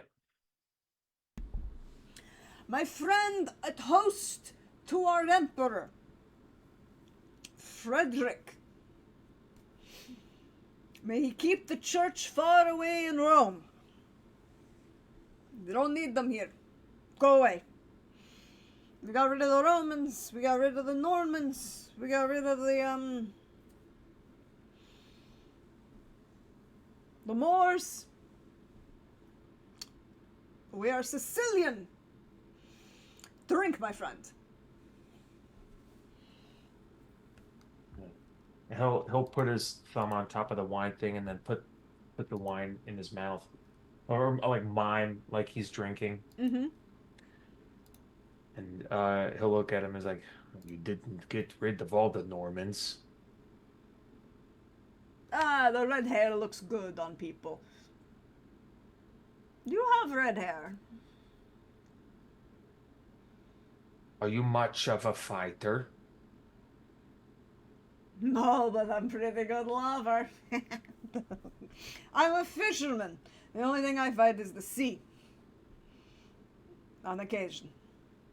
I like it better when the sea is nice. Be nice, sea. Does the sea listen to you? Of course not. The sea is fickle. You should know this. And he kind of like reaches up, tries to reach up, like pat you on the like cheek, and go like, "The sea will give to you, but you have to make her happy. She is worse than a woman." The sea will give to you, but you have to make her happy. I like that. Man, what is your name? What did they call you? Giuseppe. Giuseppe. Would you like to learn how to fight, Giuseppe? I think I want to drink. You should drink. I did drink. I'm done drinking. Oh, I want to teach you how to fight. okay. He'll take a straight sword out of one of his hilts and he'll give it to Giuseppe, and then he'll take a straight sword out of the same side and brandish it himself. Okay. Do you know how to thrust with the sword? The pointy end goes in the other guy. Not a bad start. Lots of So people wanted the pointy end. Not a good thing. No. No. But go ahead, let us see. And he kind of leans forward, but the momentum and like his intoxication level is such that the tip of the sword will land in the sand, and he'll kind of stumble a little bit. Not bad. Try it again. Okay. Da! And then as he thrusts that time, he'll sidestep and then take Tybalt will take his sword and jam it in his belly, lift him up into the air, and bite into the side of his neck and drink. I believe this is too fast for him to even kind of react. He is that intoxicated. You know, you're going to drink well and pleasantly. You can regain, I believe it is. Oh, you're gonna kill him? Mm-hmm. Oh god, what is the number again? It's 4 blood points for a human if you kill them. I never remember. Hold on.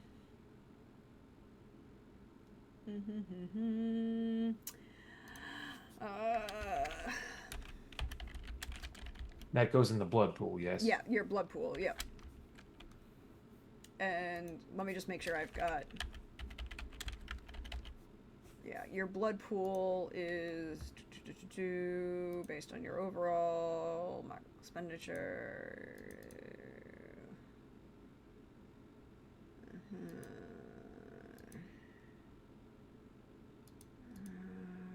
You would think this would be easy to find, but none of these books are easy to find. Regardless, whenever we figure that out, Yeah, I'm just gonna keep looking while you keep going. As he drains the life from Giuseppe, he'll lay him down on the beach, and then say, "May the Valkyries take your soul to Valhalla."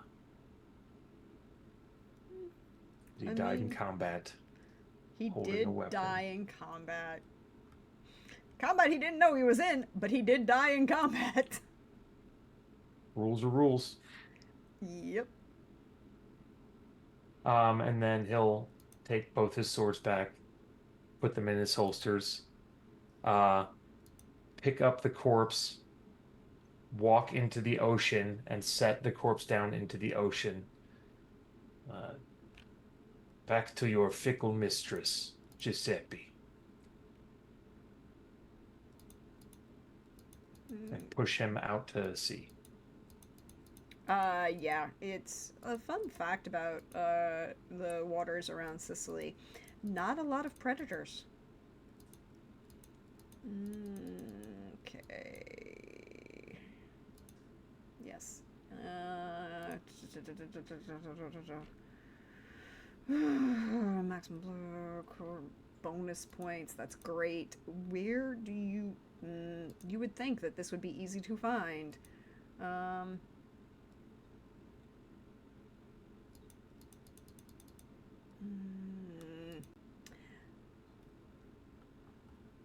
Okay, we're gonna go with 4 because I can find that kind of quickly. Yeah, and then I'll look for it too as we move on. Okay, here we go. Hold on. Spending blood. That's great. That's all about how you spend blood and feeding from others.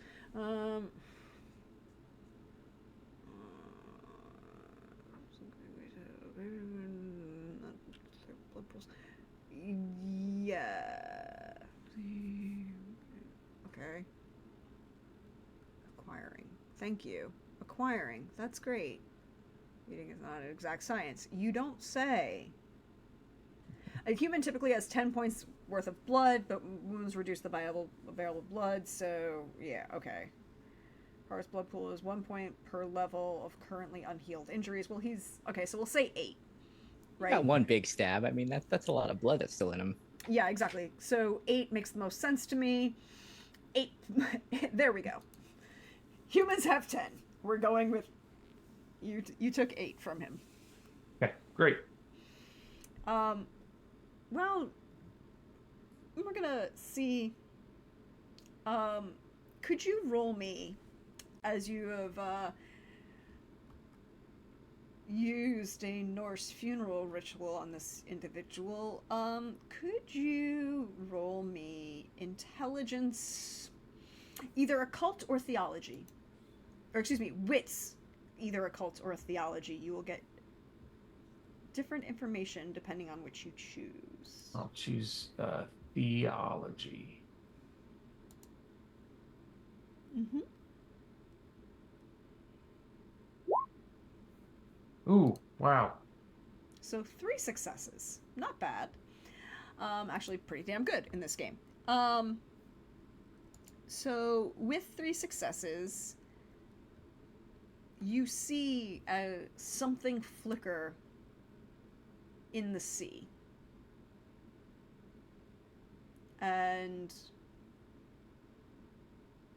you are aware that your funeral for your dinner, so kind of you to grant him one, by the way, is both accepted but not.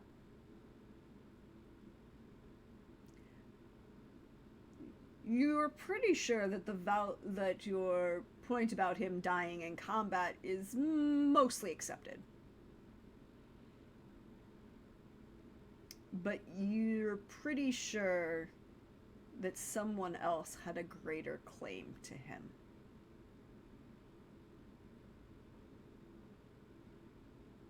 A little late now.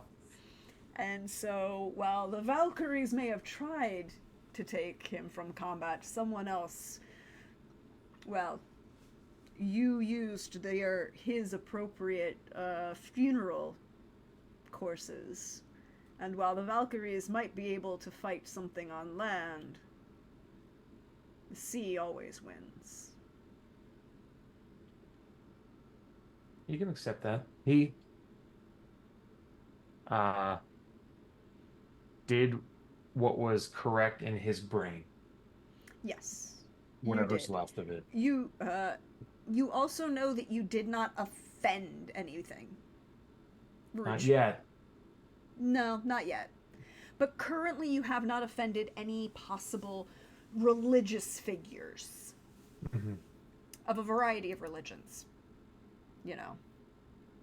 Currently. There are multiple options here, and you didn't piss any of them off, so... As it stands currently, right now. Yes. In this point in time. At this point in time. I can't, can't give you any more information than that. Perfect. But now that he has been fed, go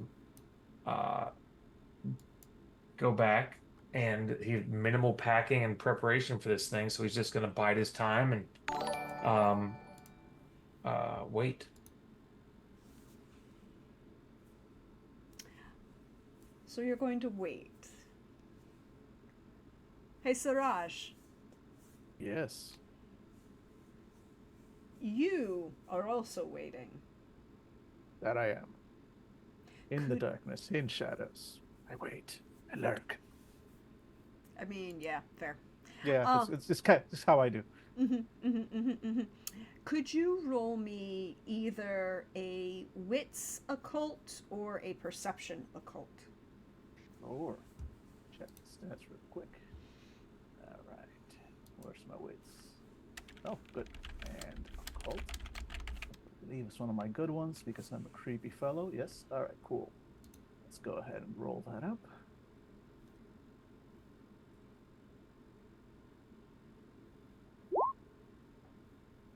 Well, that's a 10. I'm going to go ahead and re-roll that 10. So you're at 4 successes plus the 10. Reroll. So 4 successes. So 4 successes, yes. The shadows are heavy. They weigh on you in a way that's not usual. At least not in recent nights, shall we say. Mm-hmm. Something draws them to the east. And with 4 successes, you know the Sombra hunts those shadows. But not for you. Which is maybe a good thing. Like, you're kind of like optimal snackage level for him. Yeah. Just throwing that out there. Mm-hmm. But there is something that he searches for. And those shadows that should be his domain, his control, feel unwelcoming. Something else is in those shadows on this island.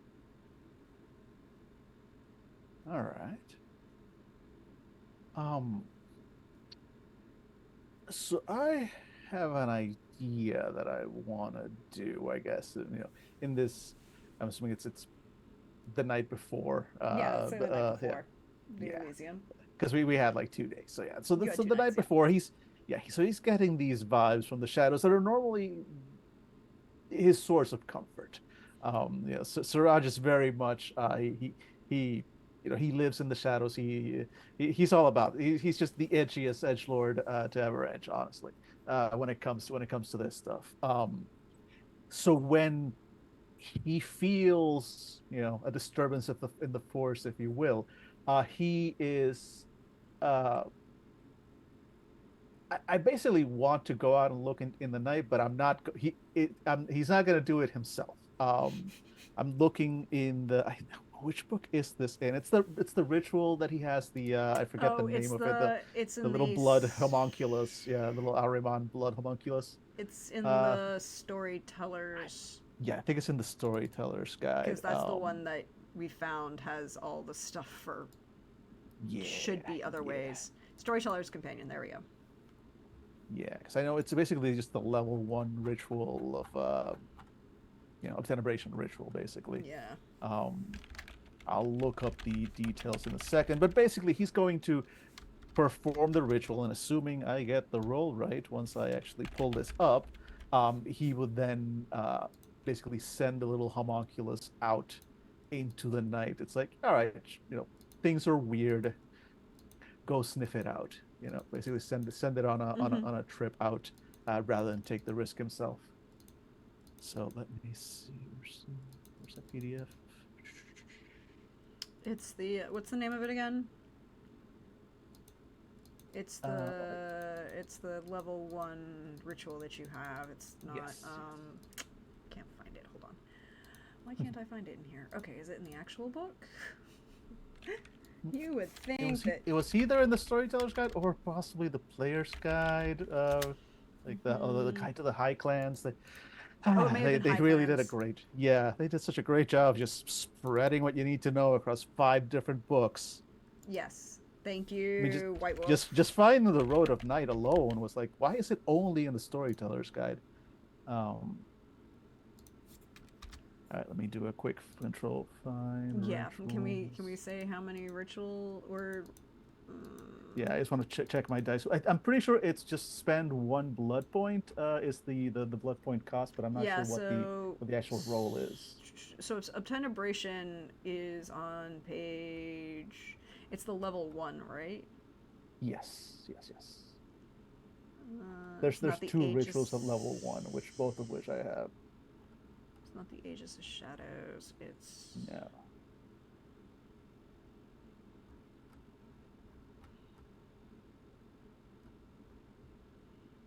mm, mm, okay, so it's there's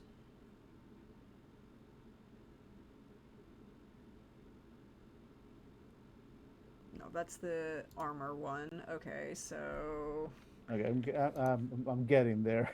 well, Taking I my found piece. Obtenebration, which is a step in the Okay, right cool. direction, right? Like that's a. Mm-hmm, mm-hmm, mm-hmm. Here we go. I think I found it. It's just before Cold Sorcery.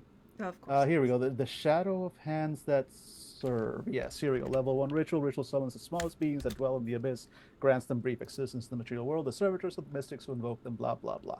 Okay. So, Vampire crushes and extinguishes a candle in his fist, suffering 1 level of aggravated damage. So this is painful, and I do have to make a Roth check difficulty 4. Yeah, But frenzy. I am a weirdo, and that is how I do. It So is. let's go ahead. You're into the pain. I get it. Yeah, yeah. So let's go ahead and make that. So I'll mark down the damage shortly. What am I rolling for that check for that frenzy check? I'm sorry. What was the what? The Rostrek. How do Oh, you the frenzy pronounce check. that? Yeah, the frenzy check. It's Yeah. it's so I would say because this is your dedication and choice of Mhm. you have to beat the Why does it keep doing that? Okay. Bup, bup, bup, bup, bup. Where's my flame? Okay, that's sunlight. Fire. Fire, fire, fire. It's a candle, so you need to soak Yeah, 3. candle flame. So you need, I would say, Well, the damage is automatic. It's just yeah, one damage level is of aggravated damage damage. done. One level of Um, aggravated damage. I'm gonna say you have. I'm gonna say stamina. Occult. Gotcha. Sure. How much are you willing to sacrifice for this to succeed? I mean, I'm taking a I'm taking a point of What? ag damage to You're make this taking happen. So exactly. So yeah. and you could always use your blood pool.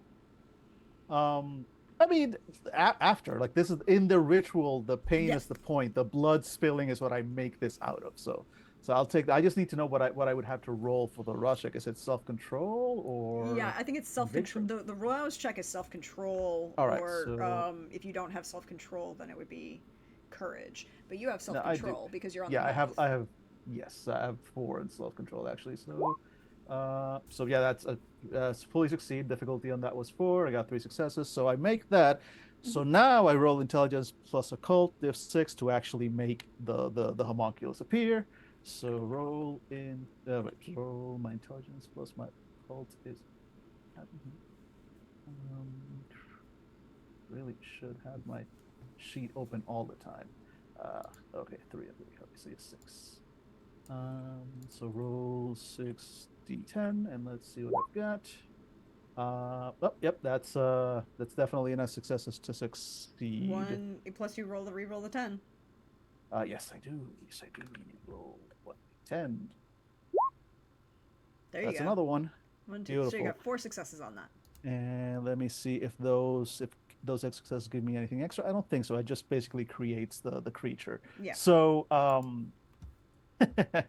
okay, so I'll go ahead and describe it real quick. So Yes, please. so Suraj, he feels, he's deep in meditation when he feels this pull from the shadows. And he is not wearing his blindfold. He is sitting in near total darkness, only the light of the stars coming in through the window, and he has his eyes uncovered. They are pure black as he is in his meditations. And as he starts feeling that sensation of the progenitor of his line out there disturbing the shadows, his own shadows react. There's almost as if there was a heavy wind blowing them. They flicker and fade. His specific the shadow that is his form is almost pushed back as if it could barely stand against this wind. And Siraj closes his eyes, and with his eyes closed, he reaches to his waist where he pulls a knife, and you see as he begins whispering a series of dark prayers, mixing both calls to Allah and sort of praise and singing the praise and beauty of the darkness and the abyss. He slashes across his hand, the pain, the wound bursting open. And unlike a normal empiric wound, which would almost immediately start to heal again, it actually opens more. And at first, there's a burst of blood that just splashes across his face. But then instead of more blood ebbing out, it's darkness. It's more shadows boiling out of that wound. And he holds his wrist as shadow boils out, falling down to the floor. And out of that little rift in his hand rises a little globe of that shadow that just floats up and floats right in front of his face and then coalesces into a solid shape, effectively a single demonic looking eyeball with a pair of little bat wings kind of holding it upright in the air next to him. And as Suraj kind of clamps his hand over his wounded hand to stem the flow of blood and shadow, he whispers in Arabic to the homunculus, "Go, see what it is that Allah has willed this night, and sends it out into the night. Uh, just kind of on vibes, like wherever he felt that disturbance from, he's just kind of like, all right, the shadow spoke to me, and so I send the shadows back. Cool. Can I And get? that basically just lasts for the rest of the night. There's stats in the book. What page are you But on? Just out of basically, curiosity, because I might need to know yeah, something. it is page 177 of Which the one? Dark Ages High Clans guide. Okay, High Clans. Here we go. Yeah, yeah. 177. Yep. I can do a lot with that. Thank you. Please. They fly at 30 yards per turn, always assumed to be in shadow form as per Tenebrous Saboteur, blah blah blah. Not particularly tough, they're just little spy balls. Yep. Cool, cool, cool, cool, cool, cool, cool. I need to roll something.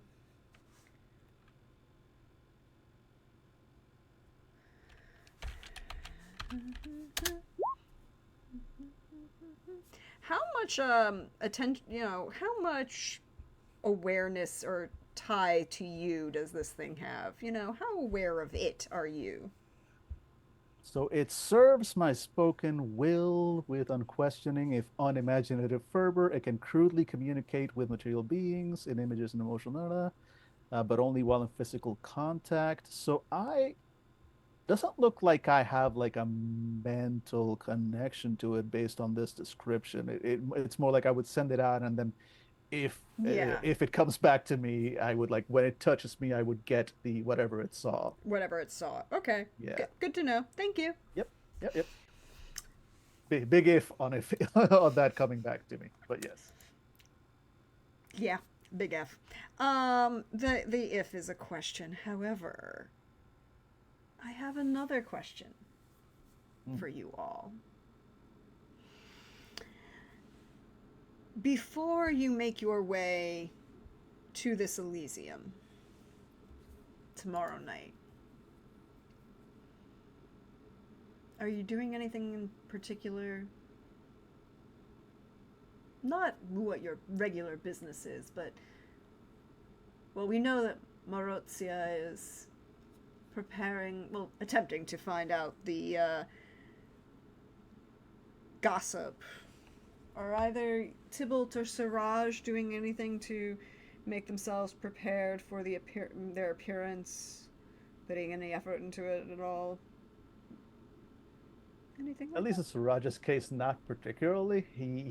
His perception of this whole Elysium thing is again, it's an unfortunate delay in his mission. Like he did not.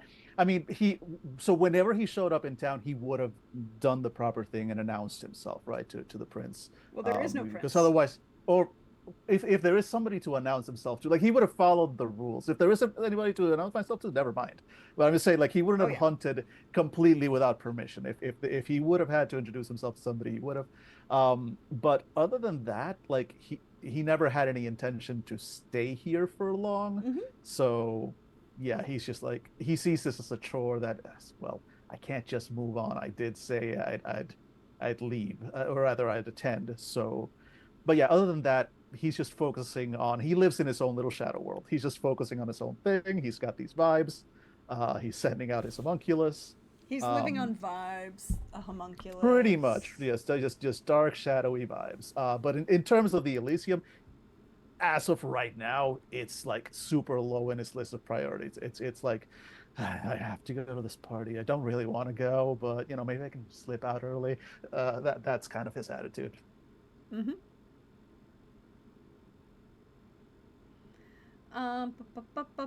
Bup. And Tybalt isn't doing anything special either. With a slightly less regard for rules and customs. Slightly less review. Okay, good to know. One final question for you all. As you make yourselves ready for this Elysium, the sun has set The Elysium is this night. And of course, the summons said midnight, because of course it was midnight.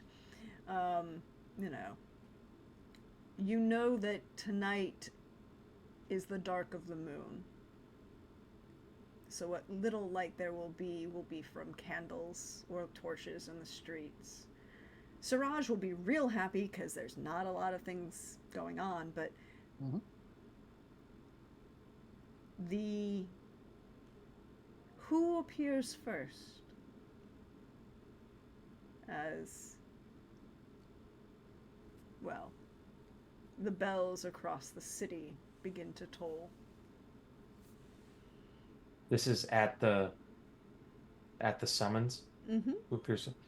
Um, unless anyone else wants it, Tybalt will be there punctually. Exactly at midnight kind of thing. Like, yeah, he's not trying to make it fashionably late. He'll probably get there a couple minutes early to uh, establish some like roots in the room. Oh, this isn't any room. It Oh, is, okay. when I say it is an open area, I mean it is, hold on, where, Palermo. Get to the right city, back. It is the piazza, here we go, here we go. Piazza Santiono. There's a series of these open plazas right in the center, just north of the Santa Maria del Spamiso, next to the Basilica de Santa Missia Trinidad de in from the city, away from the Villa Giulia. What were at one point villas during the Roman period, and then also possibly a Roman forum, that was torn down. And today and then is just blocks of nothing, of piazza, just empty land. What I'm gonna try and do, can I do it? Yeah, So it's, like 1, 2, 3, it's one of these particular areas. There's a little, a tree in the middle of this piazza, and a small monument. And by small, I mean like 3 feet tall, obelisk kind of thing that says Santiono. SANT apostrophe EUNO. Because it is, that's all it really is, It's an empty area of land with no trees. One building that is a large villa that's like 2 stories tall, built during the Arab period, and it's kind of on the other side of the street. But there's a number of these open piazzas that surround this large building. But there's 1 or 2 trees in these piazzas, and this particular one where the summons invited everyone to, there is a tree on the street, on the southern street side for the Villa della Pace. It's, almost like we would say it was a city park, right? With like walking paths that delineate like these little spaces that were probably buildings at one point but are torn down. Picture the Sandlot without walls. Mm-hmm. Yes, I am that old. I think Tybalt will actually try to get there a couple minutes early to like create a relationship with the space and have a general sense of awareness of the space itself before others arrive. I'd say Siraj, being a creature of ritual, he would be pretty punctual. He would not, however, arrive alone. Like since he's got an image to maintain. and you said we are allowed to kind of bring our retainer. So he would come with his retainer, who is an older Muslim man, dark skinned, dark bushy but graying beard, dressed very whereas Siraj is dressed in black and very plain.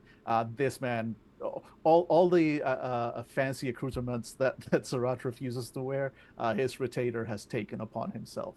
And so they would arrive with Siraj's hand lightly laying on his retainer's shoulder, as the retainer kind of like leads him into the piazza. Mm-hmm. Um, there are a number of people there. You would see the gentleman, well, Siraj and Tybalt would both see the each of you, the vampires that brought you your individual invitations. Benaldine.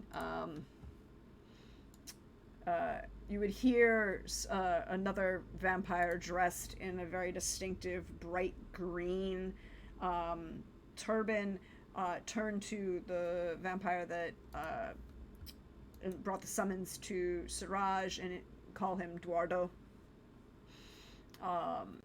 And they seem to be having a quasi conversation. The vampire in green, keeps responding as if, very jovial, kind of, slightly smirking, slightly smiling. There is a woman who seems to be. Where did she go? Here she is.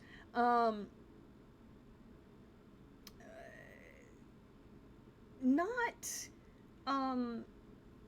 dressed in, say, finery per se, beyond the colors that she's wearing, right? Like it's one of those instances where you can tell that the wealth that she's wearing is in the manufacture and detail of the clothing, not in any fancy jewelry, not in any like gilding the lily. It's somebody, who's wearing purple, like slightly out of fashion clothing. Would have been more fashionable perhaps during the Arabic period, but more likely during the Roman or Greco period. And she is looking, in this purple, with these dark hair and dark eyes, and she looks concerned. Like there's visible concern on her face. Marozia, how do you attend? She would normally do the fashionably late thing, but circumstances as they are, she would come in a little on time, basically, to get a little bit of lay of the land of this place.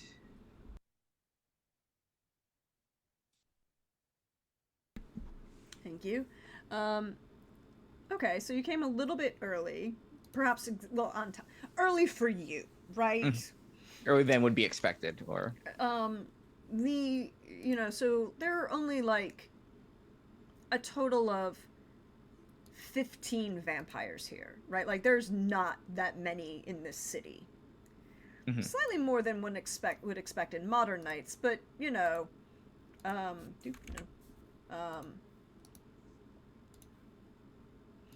not on par with, say, a city like Paris or Rome.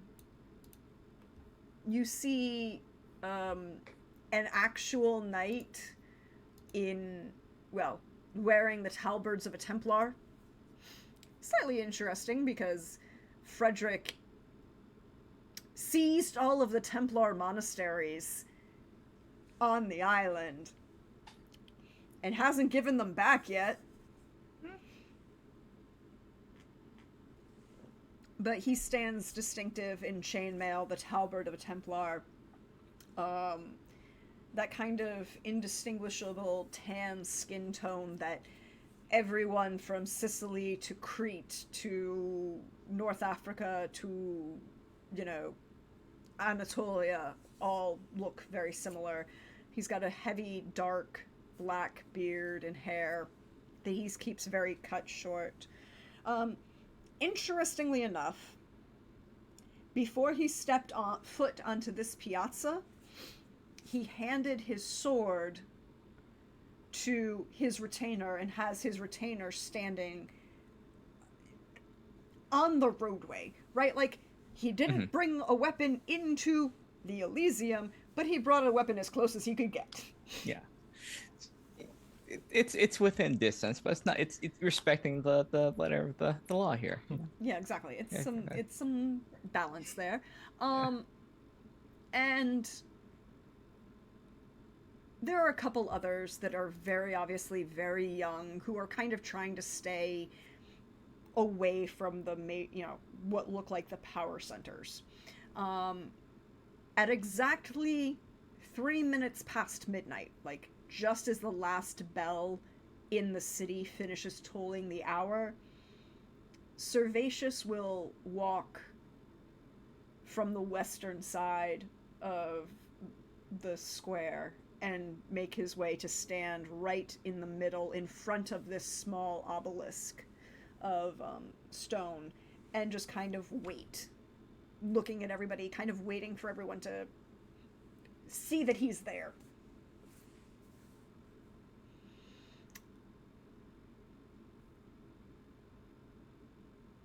And kind of looks around. He's very distinctive for a Nosferatu. Oh, yes. Tybalt. You read runes, don't you? I do. Does anyone else here read runes of the Norse variety? Not my tradition now. Tybalt, you would recognize the runes that are tattooed on Sir Servatius. And what do they say? That he's dedicated and he is a priest of Tyr. Interesting. And interesting indeed. That you also would recognize. So he has a number of tattoos that go across the top of his forehead and down, across, up from his forehead and across the top of his head. The scars and distortion of a Nosferatu are kind of obvious, but at the same time, not bad enough that he can't get away with claiming perhaps he survived a wasting disease and he could maybe be seen in public with like a wrap over his face. You would also recognize that there are tattoos across the top of his hand that, as going with the runes for his dedication to Tyr, you would recognize are oaths of fealty and oaths of fealty to Tyr and his neutrality, right? Like to the neutrality of justice. And that he would respond, like basically he would be seen as a priest in good standing, and if anyone came to him looking for justice, he would grant it, because that is his job. Excellent information to have. And at say 10 minutes after, by this point, when he's sitting, waiting for everybody to calm down, everybody's here, he kind of glances around and he puts a hand on this obelisk and presses downward. You can smell the blood coming from his hand as it drips down the four corners of this obelisk. And slowly as it does so, it weaves into the carvings of this monument. And he holds his hand there for 2 minutes, 3, and then you would hear a click.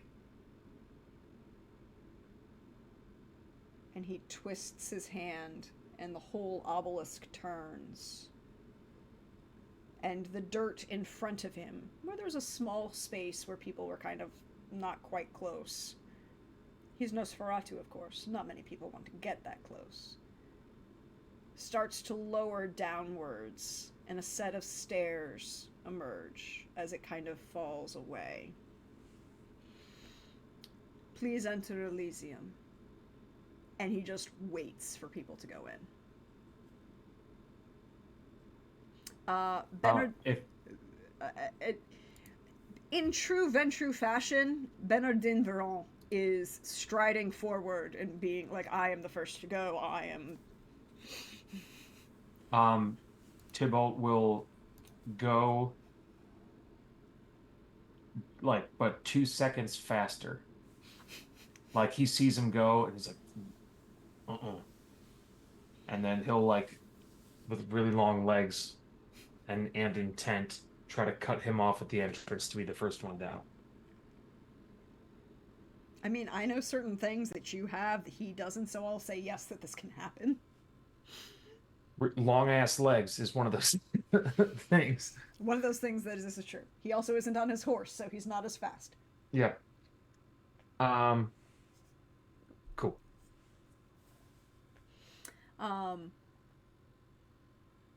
And the rest of you proceed down the stairs? Yeah. And so Sarge will kind of let people go again. He's putting on the axe, so he'll be let people go in first because he's going to be slow going down the stairs. But yes, but no hesitation. Simply sort of he's being very polite, and also keeping social distancing from everybody for reasons. But yes. Do you want to be the last person in?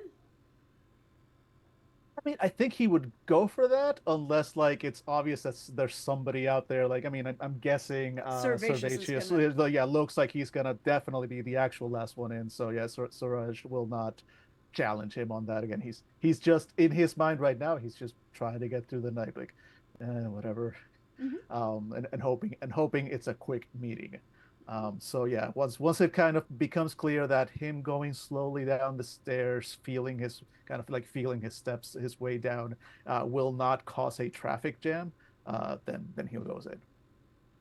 And Marozia, you as well? Yeah, she'll kind of go in not in the first, but kind of toward the center of the group. There are still kind of statuses to respect. It's you don't want to step on toes going down there, but you also don't want to necessarily be the last. So you just kind of want to be in the middle and just kind of keep an eye out who's going and be in front of the people you expect to be in front of.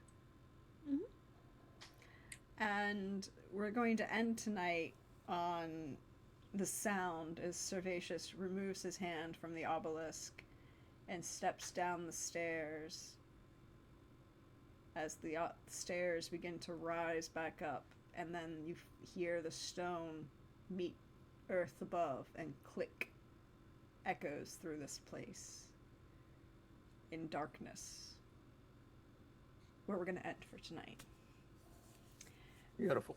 So thank you everybody for being here. Thank you to my wonderful players for agreeing to this fun times for me. We're gonna go around, let everybody tell you where they can you can find them. Share some love, something you enjoyed about tonight, something that you are intrigued about for seeing what happens at the Elysium. Not next week, but in 2 weeks, when we get back together with Team High Clan. So first up, why don't we do it in the same order that we did introductions? So we'll start with Dan. Thank you again for playing tonight. We really appreciate you. Well, thank you for having me. I had a really good time. Really enjoying this character and just everything that's going on. And yes, like I said a couple hours ago, you can find me at www.fandible.com. I'll put it on the chat again. And the actual play podcast has been running for over a decade. We're pretty okay. So thank you so much for having me. Yeah, and what did you share some love for tonight? Oh, what you're looking forward to. for next week? Yeah, I mean, tonight was dope. Like I said in the break, I wasn't sure how I was going to play this character other than creepy, and I'm really enjoying how he's going so far.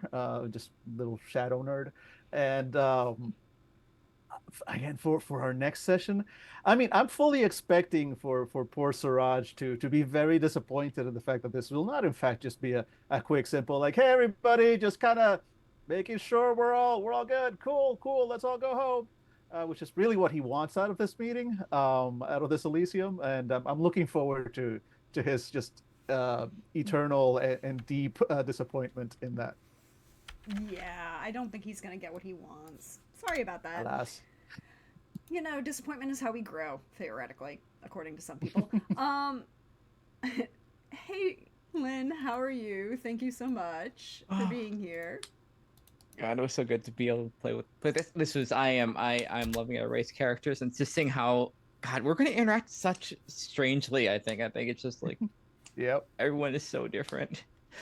I'm so looking forward to actually interacting with everybody. Yeah, it's like bizarre social structure. Like the what was it? The hierarchy is going to be very odd, socially. But yeah, God, I don't. You know what? Yeah, I think I'm agreed. Nothing bad. I don't know. If, like I am. There are low odds that nothing bad's going to happen at this Elysium. It's certainly not anything I did. No, I don't know. Nothing you did whatsoever. No, or we'll do. I don't know. We'll see.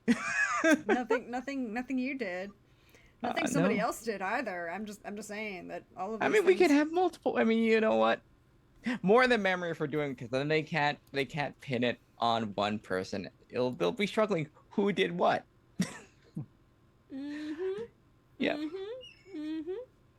So, where can we find you on the interwebs? Hey, I'm Lynn Gremlin Art. Pretty much everywhere on socials you can find my art. All those places.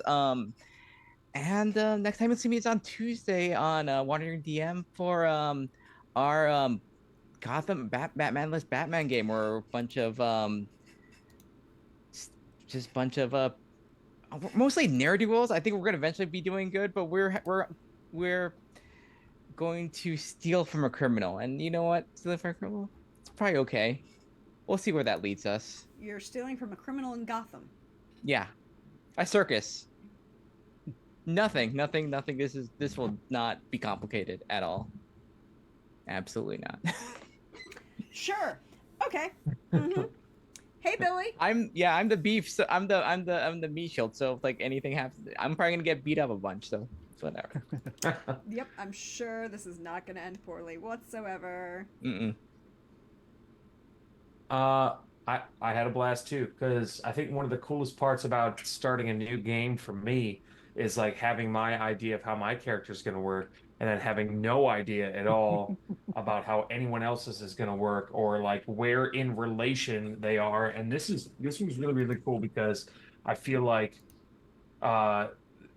in the way our characters are working right now, there's like a Venn diagram and none of the parts are touching. Like we are on opposite ends of the triangle. Like we are the vertices of this weird shape. And really excited in this like society that I'm learning how all of this is going to interact. But hell of a lot of fun observing how you guys are handling a similar situation the way my character is handling a situation. I feel like we got three drastically different things, which is really cool. You can find me on the internet at Bill of the Forest.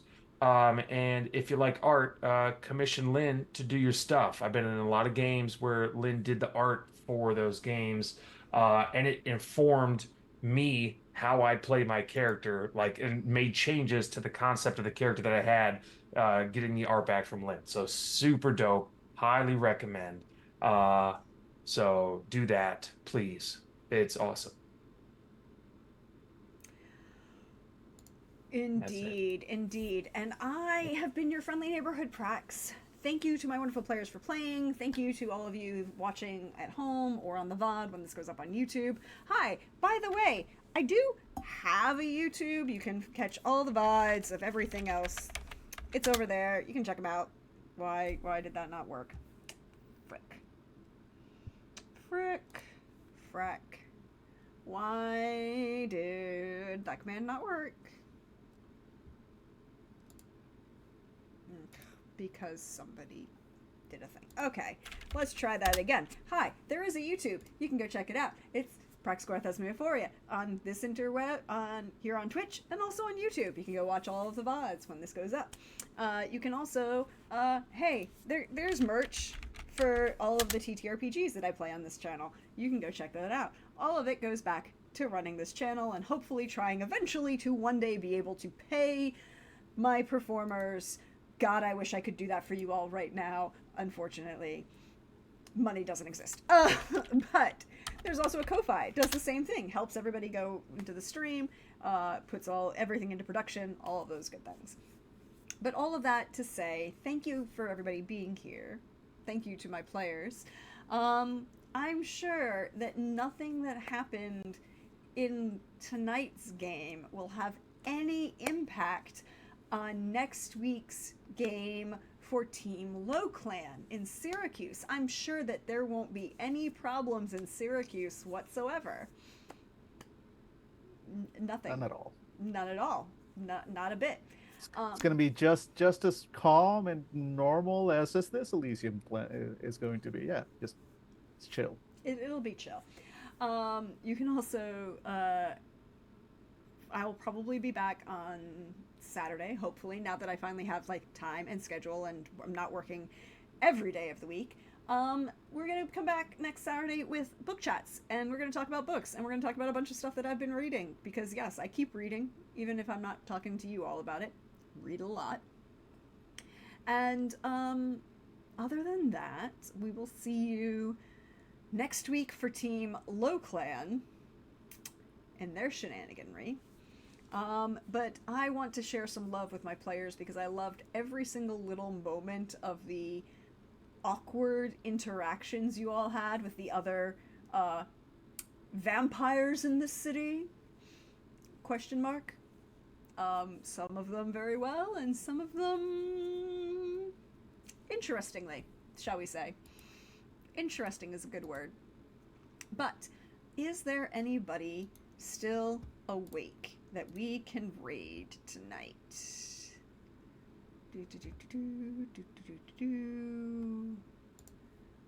Anybody? Oh yes, Cybernation Uncensored is playing some Vampire the Masquerade, so we should go raid them and send them some love and undead joy. Let's put it that way. Thank you everybody again for being here. Thank you all for my wonderful players, and I will see you all next week.